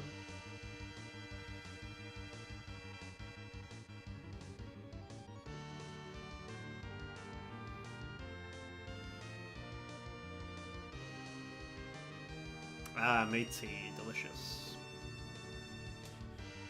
Nice, cozy, relaxing tea. Settle you in the night in.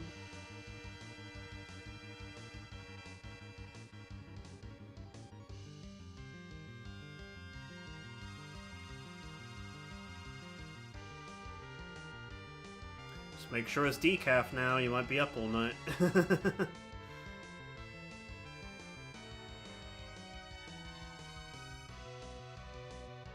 Hair and beard's looking good today. Oh, thank you, man. Appreciate it, appreciate it. I don't do anything, I just let everything naturally happen.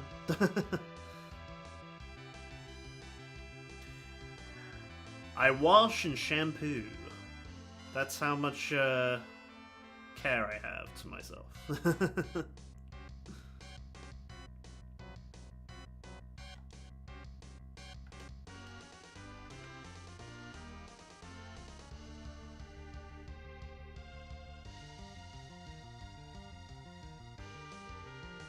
Sleepy meds to get in bed, otherwise you're up all hours. Fair, that's fair. My partner suffers with something like that as well. Like, due to ADHD, her brain's constantly won't shut the fuck up. In her words. Not in her words, not mine. her brain won't shut the fuck up, so she, like without like something to put her to sleep, then she literally can't sleep either.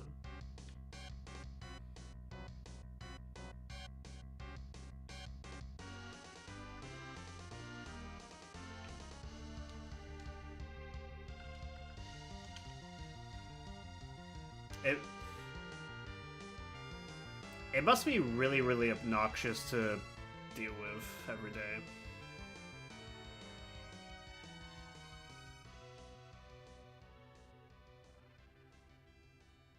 And you go through phases of like being super, super like highly active, highly strong, need to do things, and then you have other days where you're just completely exhausted just because you've overdone it on yourself.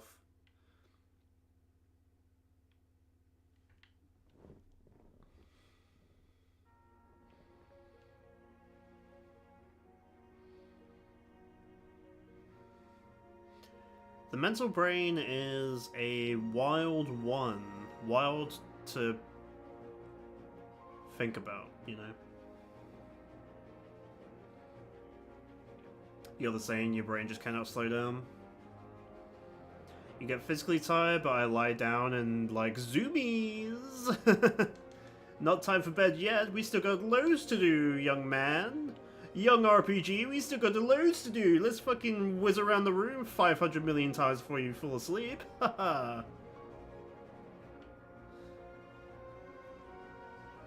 Fancy a run at midnight? Fuck you and your sleep pattern, my friend. We've got work to do.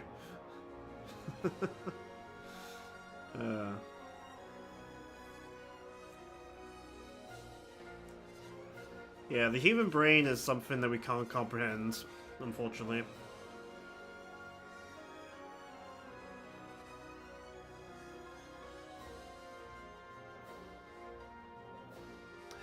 And I don't know about you, not to try and bring it up or anything, but ever since lockdown and the Rona happened, I think a lot of people's mentals has gotten worse, and everyone's like ADHD stuff has gotten way worse since 2020, the year of our Lord, where everything went to shit.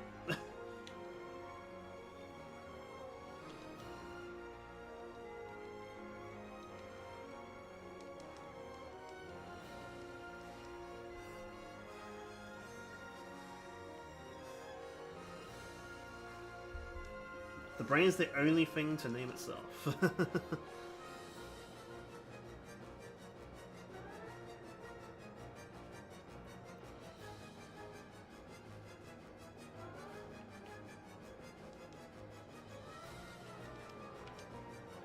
That's a bad drop. Depending on this next drop, this be a reset.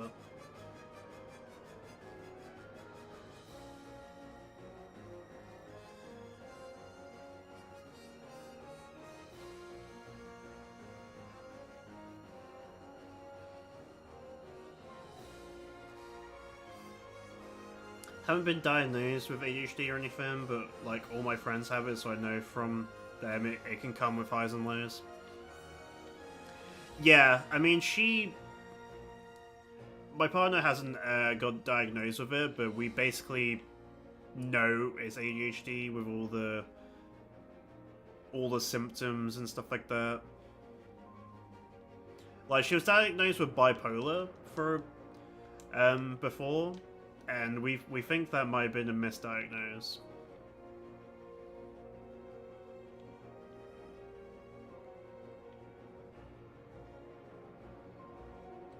Because it's more like ADHD related, but...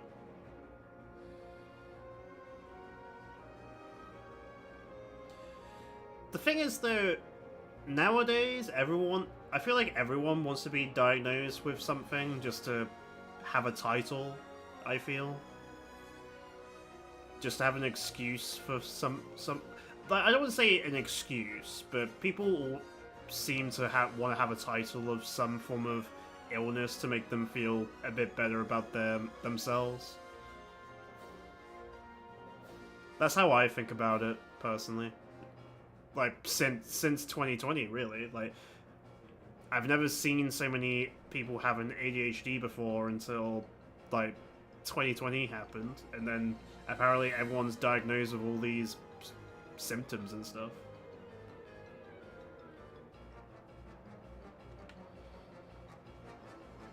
Like, I feel like everyone has some form of autism, ADHD, fucking bipolar, and stuff like that. It's just, especially with all the access to the internet, and like Aaron said earlier, like it, everything we have access to is technically brain rotting us.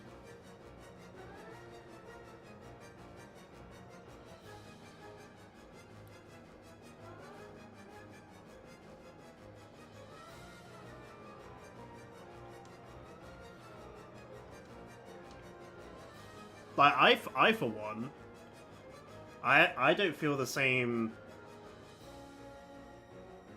that I was 5 years ago. I feel more numb to the world and more. What's a good way of saying it?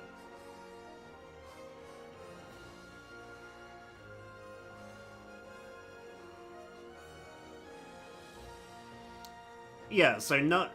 I feel more numb to the world and more. And, like, I don't really feel too much about things that happen anymore compared to I did 5 years ago.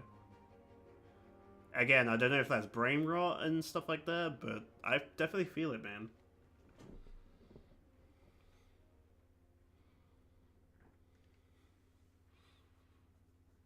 And I don't know if that's like you can diagnose me with like autism or ADHD, but yeah, I don't know. Like I say, people just want to have the diagnosis of things.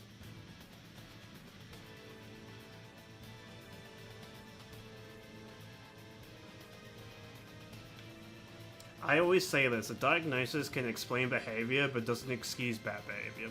That is true. That is 100% true. I agree with that.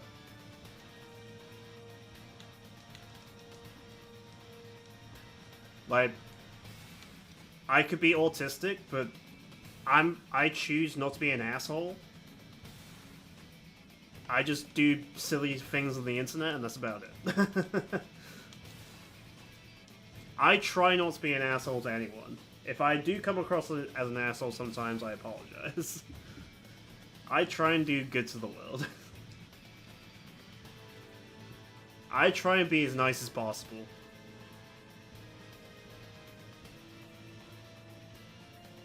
Maturity comes from a level of stoicism.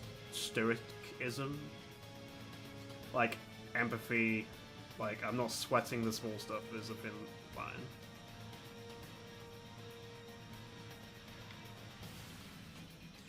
See, this is where I feel dumb, because I don't even know what stoicism means, empathy. Like, I read a couple of words there, and I'm just like, I don't even know if this makes sense to me. Me and my English is terrible. And I'm apparently from the UK. My English is supposed to be 100%.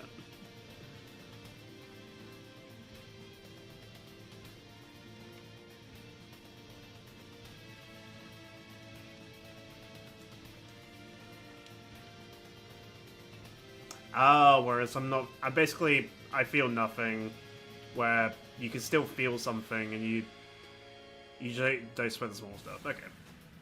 Okay.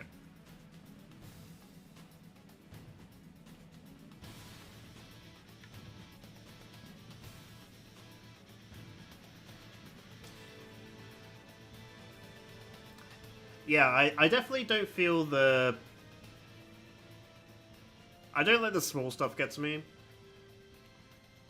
But for whatever reason, I feel like some days... I do feel like the apathy where it's like, I don't care about anything. I could literally just sit here in the room and do nothing all day. Nothing else matters to me right now. I do have that vibe sometimes.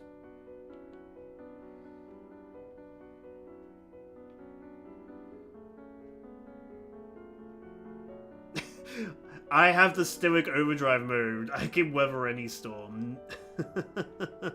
Nothing can take me down.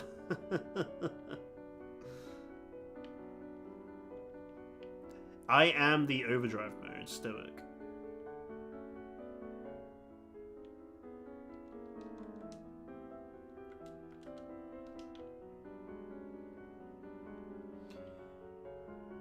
Oh god. Oh god. Don't... Damn dog. Get out of my way. Stoicism is resilience, the idea of this storm is happening, but it will pass. Empathy is, I can weather the storm, but I don't care about the chaos. It doesn't matter. Okay.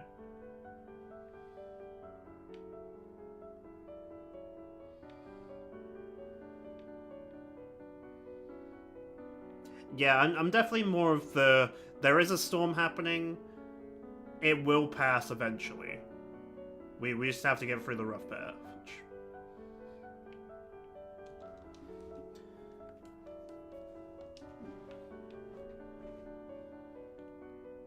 I'm definitely Stoicism then.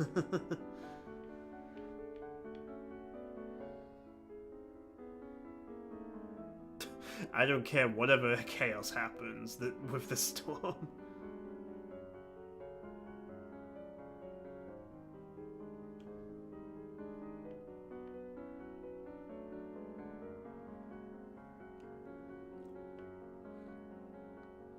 Can you tell you an embarrassing tidbit about your own life right now? If you feel like you want to, go ahead.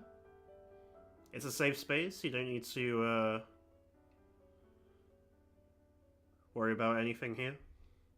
I talk shit all the time on stream. You're all good RPG.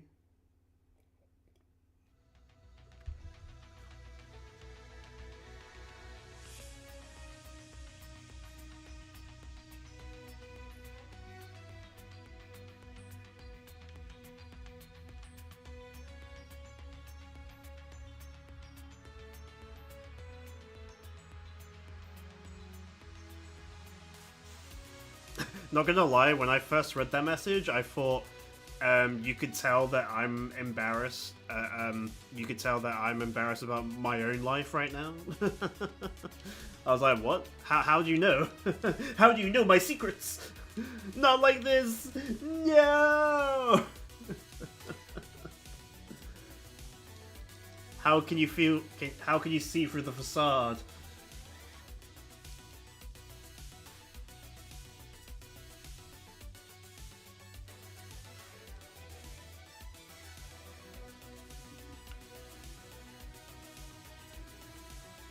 How did you know I bring the chaos into my own life? Or some shit, I don't know.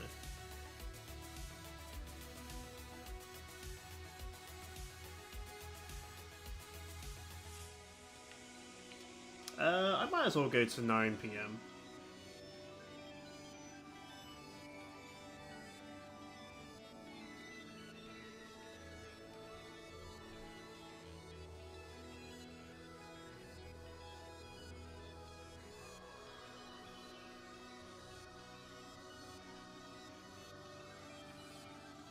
I feel like I can't invite people to read the book without getting serious judgments.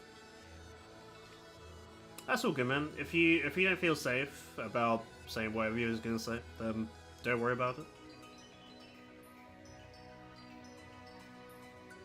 You can always Discord it to me, like through private messaging or whatever.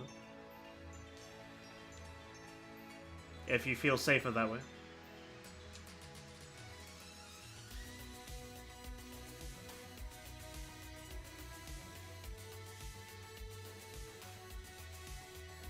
Did your other message get censored? Oh, You did type it. If you did type it, I didn't see it.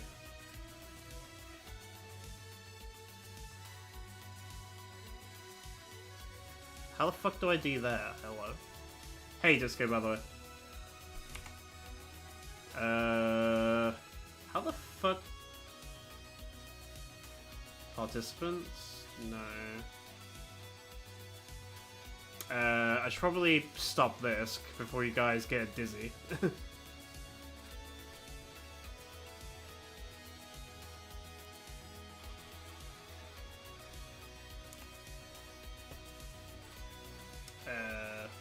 I actually don't know how to list all chat available.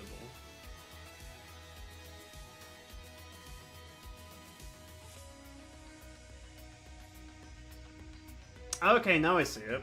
Alright, I see it now. After getting into a book series, I'm 10 books in. The first book is very silly and has a lot of XXX scenes. Hell yeah, hell yeah. Like a big fantasy adventure told through Monsters POV. Okay, okay, now I saw it.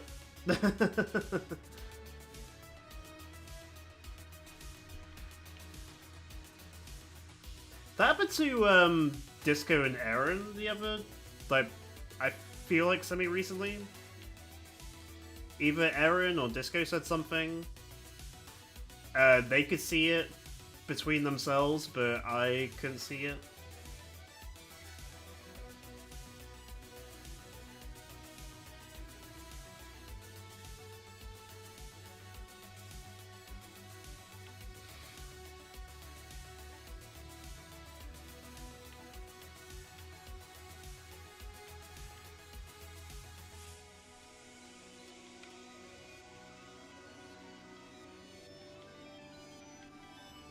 Yeah, no need to be... I mean, I'm sure there's, like, little...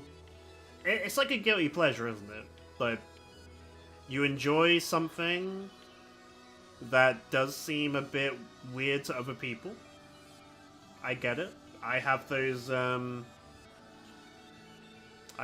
weird things too. I'm sure everyone does, that they don't really would like to admit, but they do.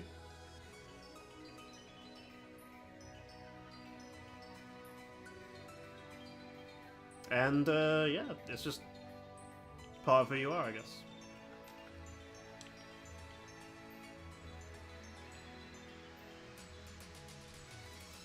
No judgment here, man.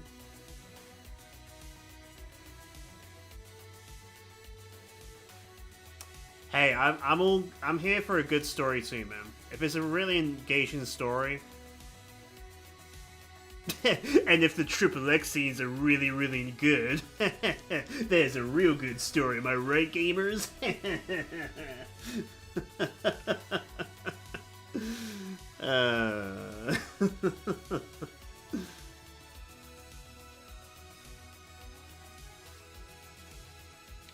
Everybody loves a good XXX.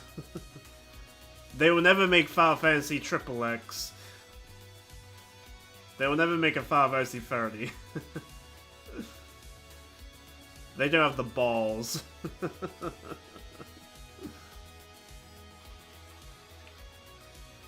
Also, hey, Disco, welcome in.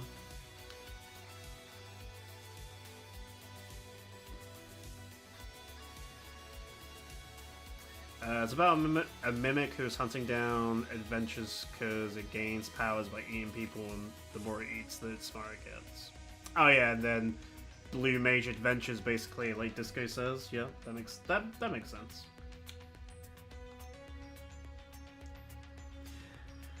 Story gets better as time goes on. So invested, that's good.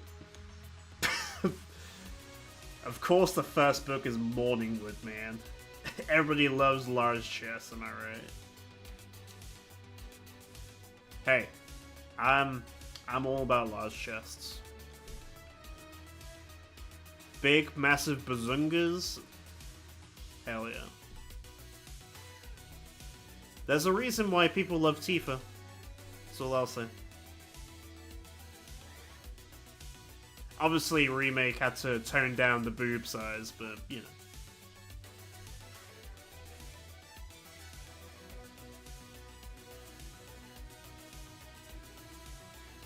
Listen on Audible is really funny. Yeah, I can't imagine the words that the AI Audible person tells you.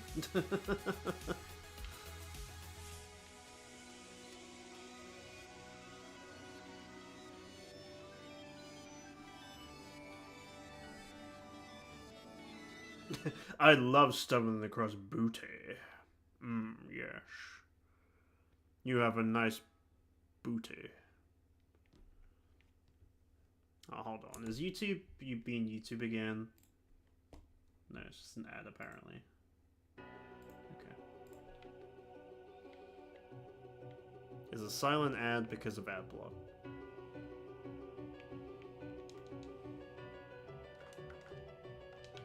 Tail feather. I feel like this is a garbage opening. I didn't get anything good, and I've already digged twice, so we're gonna reset that one.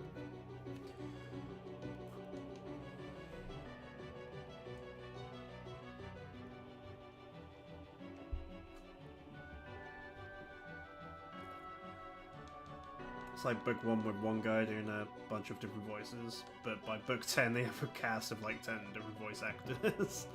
That's good. That's good investment. It's good investment in hearing different people with different voices, you know.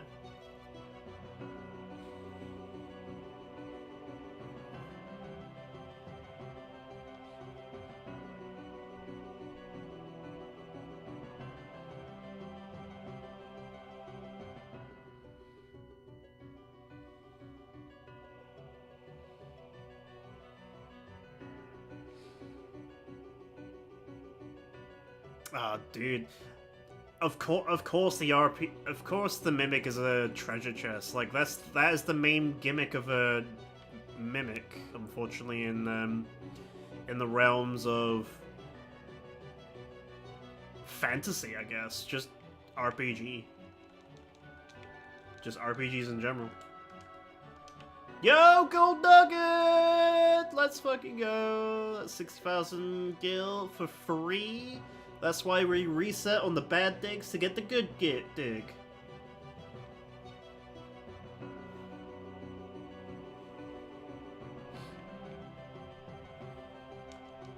And then the rest is free. Okay, I got tail feather once again.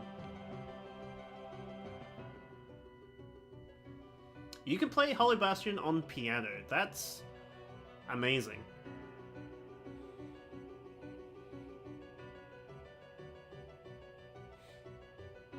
You'll have to show us sometime. Do it as a YouTube video. I'm sure that'll get a lot of views, man. You'd have to show your face, just like show you playing the piano. Someone like overlooking you and something.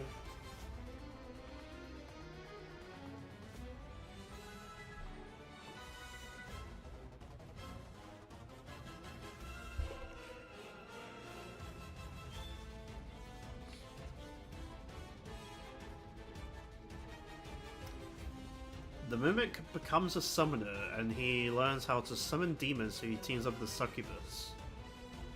I just ran to the dogs because I was into your message. And you can imagine what scenes happen when the Succubus is around. Hell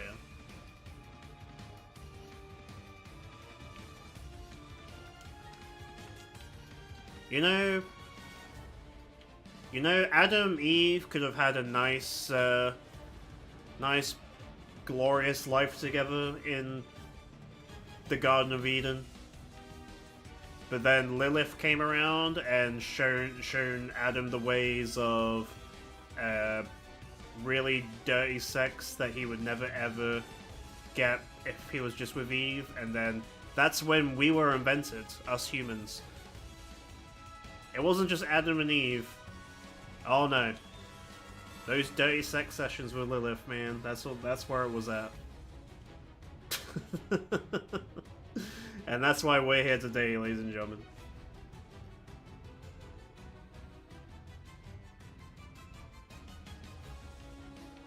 With Eve, it was just lay her gently by the fire, like, yep, we're here together.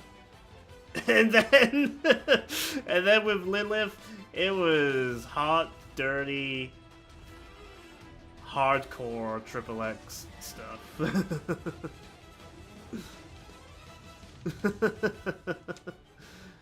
Yeah, we get a gold nug for that story, ladies and gentlemen.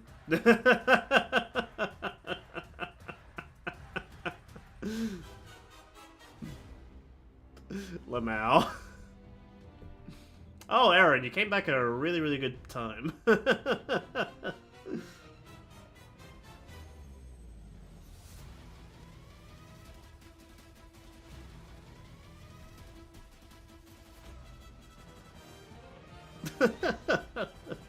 First sex in human history was probably not super hot.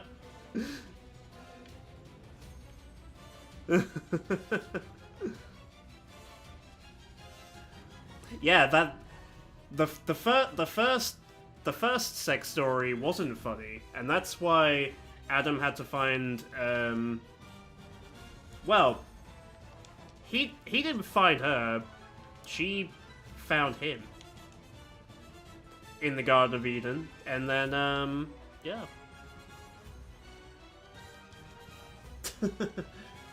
History wrote itself after that.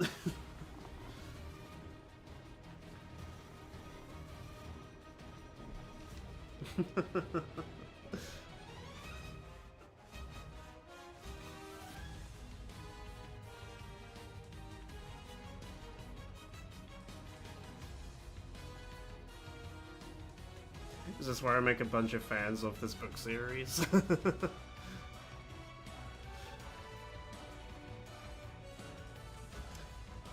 Well, you did bring up the book, and then I somehow changed it to the Circle of Life after the Bible.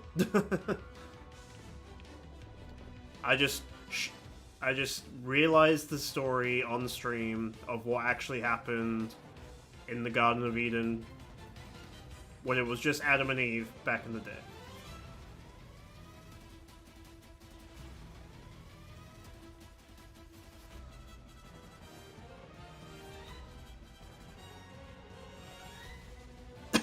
£6 on Audible? Oh my god, and hold me back.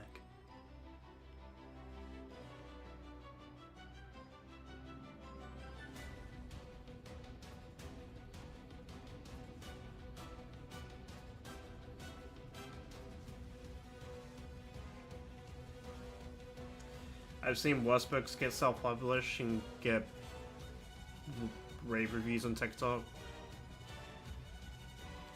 I don't have TikTok, I just hear about it. I do not have TikTok either. I very rarely see reels, to be honest.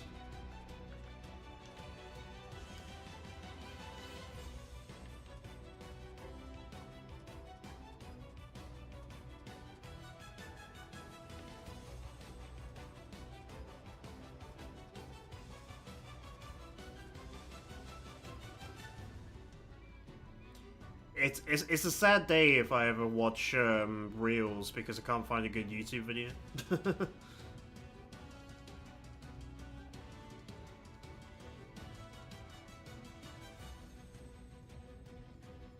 Adam and Eve and his good friend Steve, new love triangle, Drumedy. I don't know how to say that word.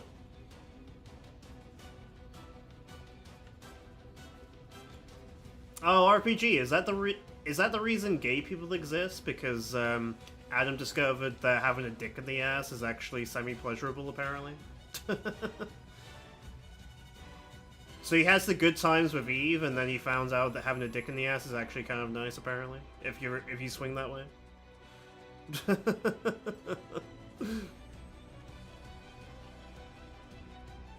So you have Adam and Eve layer it down the fire, actual normal, like traditional, you love your partner kind of sex. Then you have the dirty sex with Adam and Lilith, and then you have the gay sex between Adam and Steve. That is the circle of life. That is the circle of life of the Bible. That's how us human beings are created today. In short. God is very unhappy with this conversation.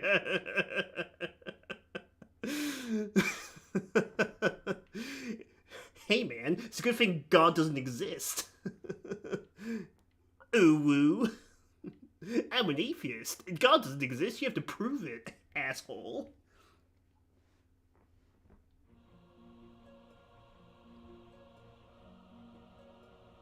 Oh, yeah, God doesn't exist. This is my real voice from Break 13. God doesn't exist. I killed him with my bare claws when I was just 7 years old.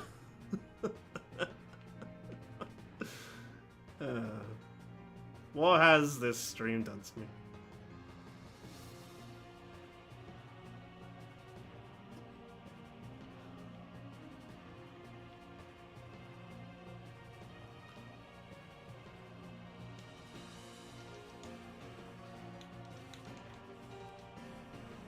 Mickey Mouse? No, that was meant to be Red 13 from Rebirth. Have you not played Rebirth?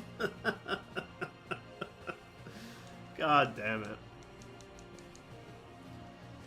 It's a good thing you haven't played Rebirth. You'll be sent to hell if you did.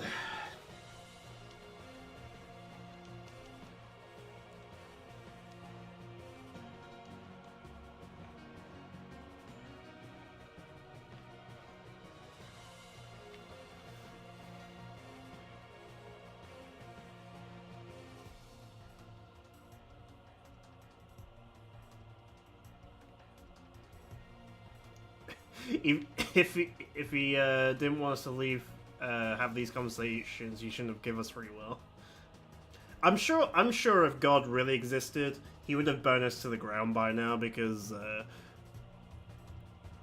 what have we done in the world? Us humans, there's a finite of us like having a good time, but collectively as a unit, we suck.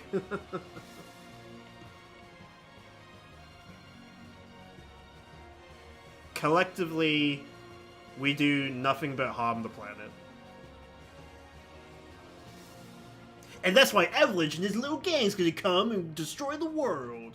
Save the world from us young supremacists. Or whatever the fuck.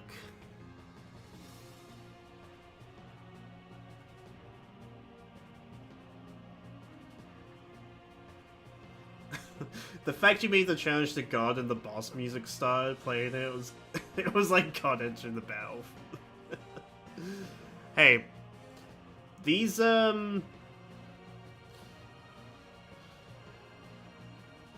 streams and me just talking sometimes, I just manifest the worst and the best things on stream sometimes. I manifest all the garbage luck with, like, mega gravities on the sisters and stuff like that. And then sometimes you challenge God, the man above, and then the boss theme starts and it's like, oh god, what have I actually done?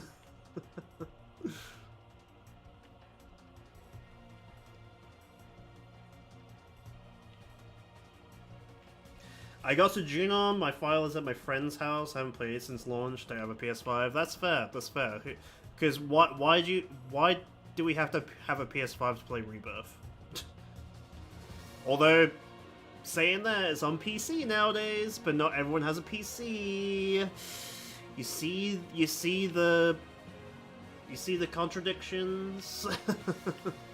You see the hardships us gamers have to go through nowadays? Just to play a video game.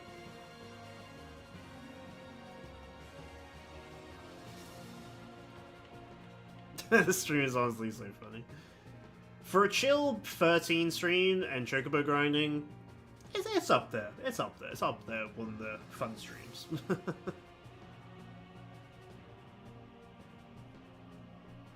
As Barrow would say it in Rebirth, you are right.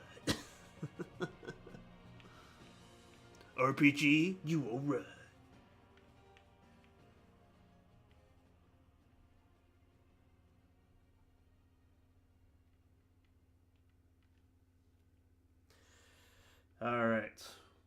unfortunately, I think I only have enough time for one last run around the world.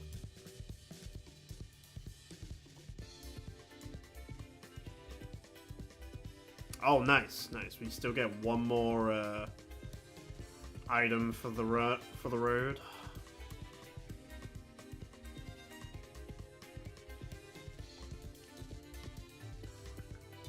Millerite. Gravity. Up my arse because Anima doesn't want me to win.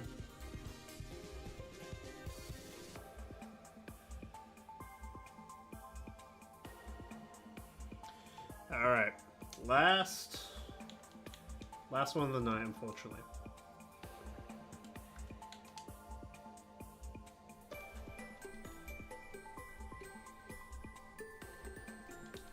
I will sell everything and see what progress we have.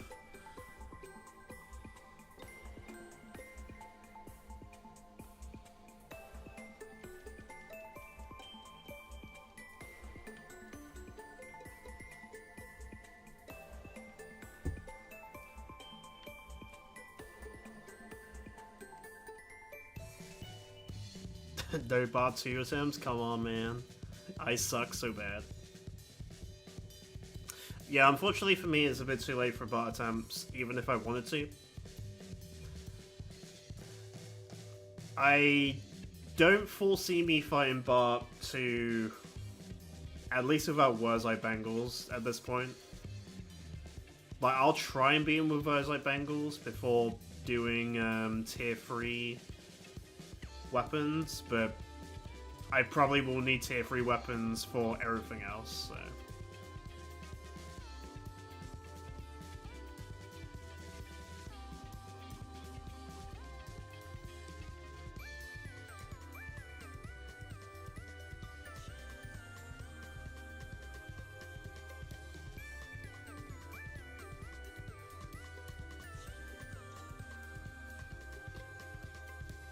Because even if I do get even if I get Wurzelite Bangles now, it's going to take like a good 15-20 minutes to upgrade.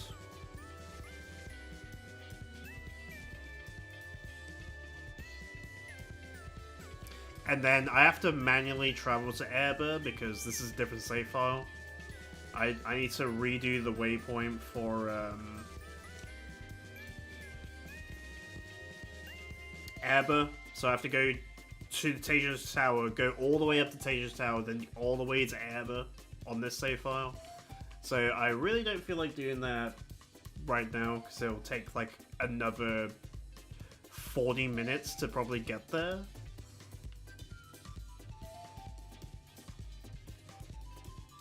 So yeah, no bar 2 attempts to do, unfortunately.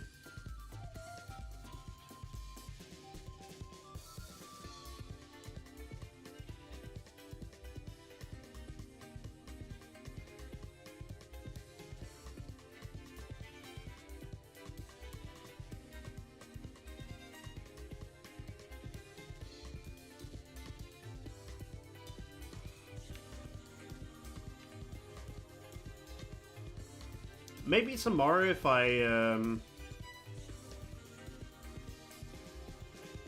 I stream tomorrow.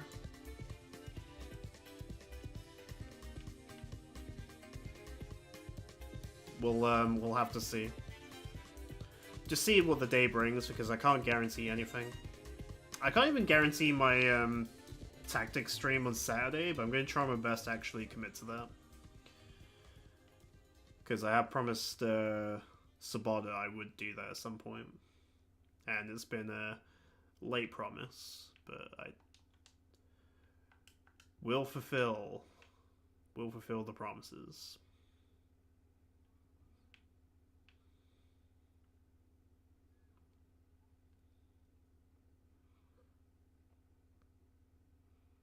Bar says wise choice to escape his wrath for one day. Well, oh, Gaga's there. Fair. Good song to end on, I guess.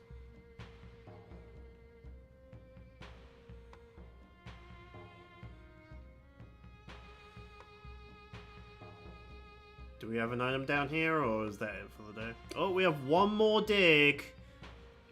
Will it be the gold nug or anything premium, or is it just another garbage one?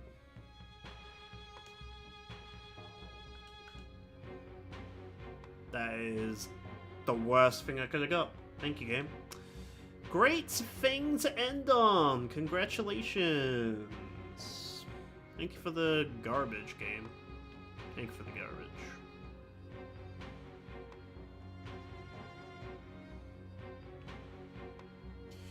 Alright, let's make a save.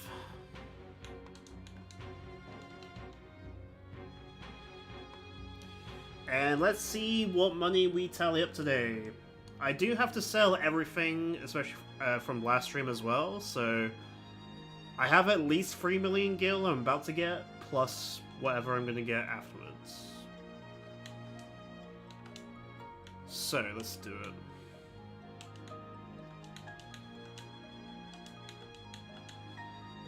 That's basically 2 million gil right there from Nugs.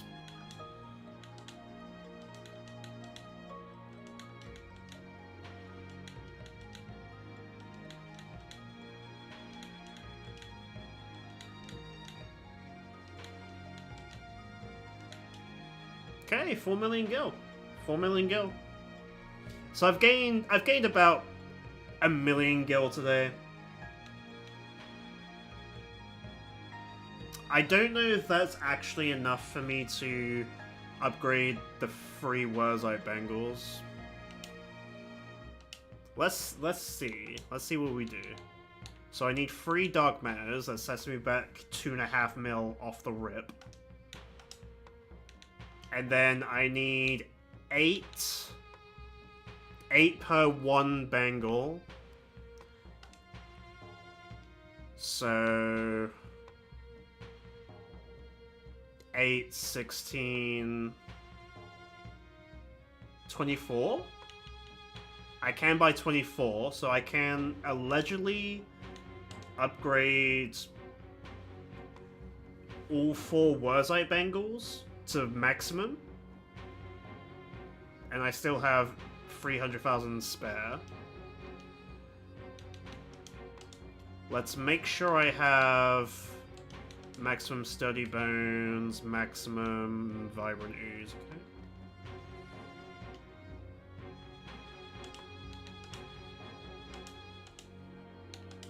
Okay, Adamant.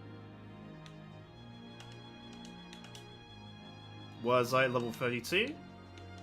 Into times 3, and then this takes exactly 8. Takes exactly 8 ultra compact reactors to star. So I can just do that again.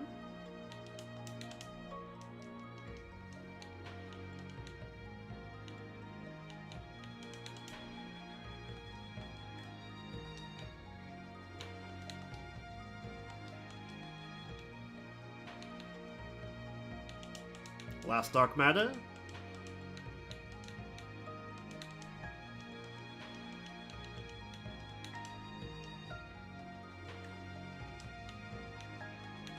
And there we go. We are part of the way grind there. We could allegedly do part 2 with full Wurzite Bangles on 3000 HP on everyone.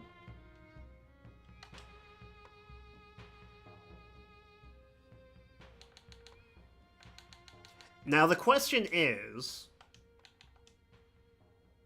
look at that HP across the board. Look at that HP. Fantastic. So the question is, do I attempt part 2 tomorrow? I won't be able to do it today, because I have to get there and do fights.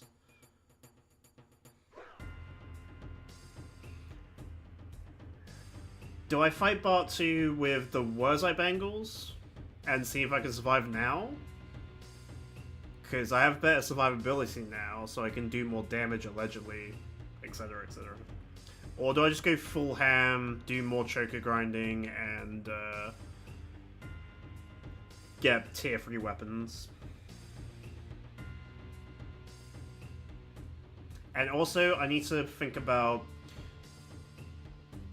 who am I going to upgrade weapon-wise? What's going to be my final team for the rest of the game? Because I'm thinking I do need double cures and a sentinel, but then I'll be missing a DPS from SARS, who is actually the best DPS, has the best magic in the game. And I lose faith with SARS here. Or do I play it safe and spend more time grinding so I have a 4th party member who can do things for certain fights?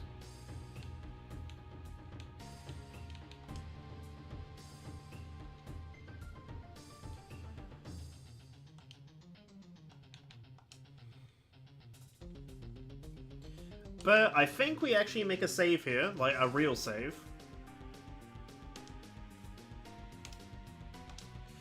And I think next time we can actually attempt part 2 with Wurzel's Bangles. I'll have to get there first, so it might be a longish stream. Get there, activate the Waystone. I get a free Moogle Puppet, by the way, if I go back to part 2 as well. Because there's a free Moogle Puppet around where the other mission is, in the right-hand side, if that makes sense. But yeah, good progress, good progress. We're getting there.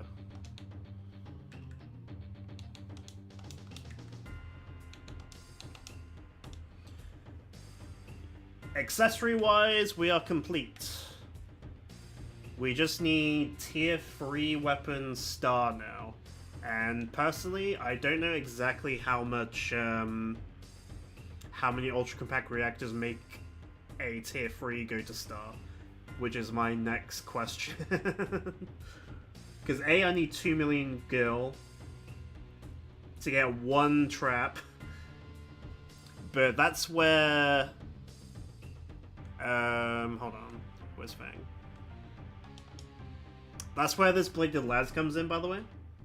We upgrade this Bladed Lance to tier 3 max, and then we dismantle it, and when we dismantle it when it's tier 3, it gives us 3 traps back. So for the price of 1 trap, I'll get 3 traps. But I will have to upgrade at least 4 weapons to tier 3, assuming I don't not upgrade one of these 3. I just choose a party member and not upgrade them. But I feel like for safety I might have to. So yeah, still a lot of grinding to do. I need at least 2 million gil to get 1 trap. I need how much gil for 1 ultra compact? Hold on. Let me just do a real quick calculation. 1 million divided by 50,000, because I can't do math right now.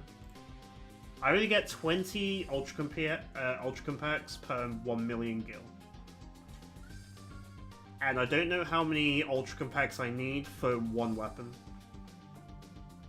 I'm thinking about 20 would do it, but I'm not 100% sure. So if that's the case, I will need at least 5 million gil. And also, I still do need to upgrade the Bladed Lance, which is still in its tier 1 form. So yeah, we still will need like at least another 6 million, maybe 10 million gil still if I try and upgrade everyone. Minus Snow and Light. Snow and Light are basically useless at this point. But yeah, that's gonna be it for this one. thanks for hanging out. Thanks for watching the carnage and the dumb conversations that we had on stream. It was fun. It's been a very fun stream. Not getting wrecked constantly. Maybe tomorrow if I can go live. I mean, I allegedly I can. It's just will it mentally put myself through work then streaming. But yeah. Thanks for hanging out, thanks for watching, love you guys. It's been fun. I will catch you either tomorrow for more 13 or Tactics on Saturday. First playthrough of Tactics. I don't know what I'm in for, to be honest, so I'm actually kind of scared. Alright. Have a good night, sleep well, have a good day in the US. I'll see you all next time.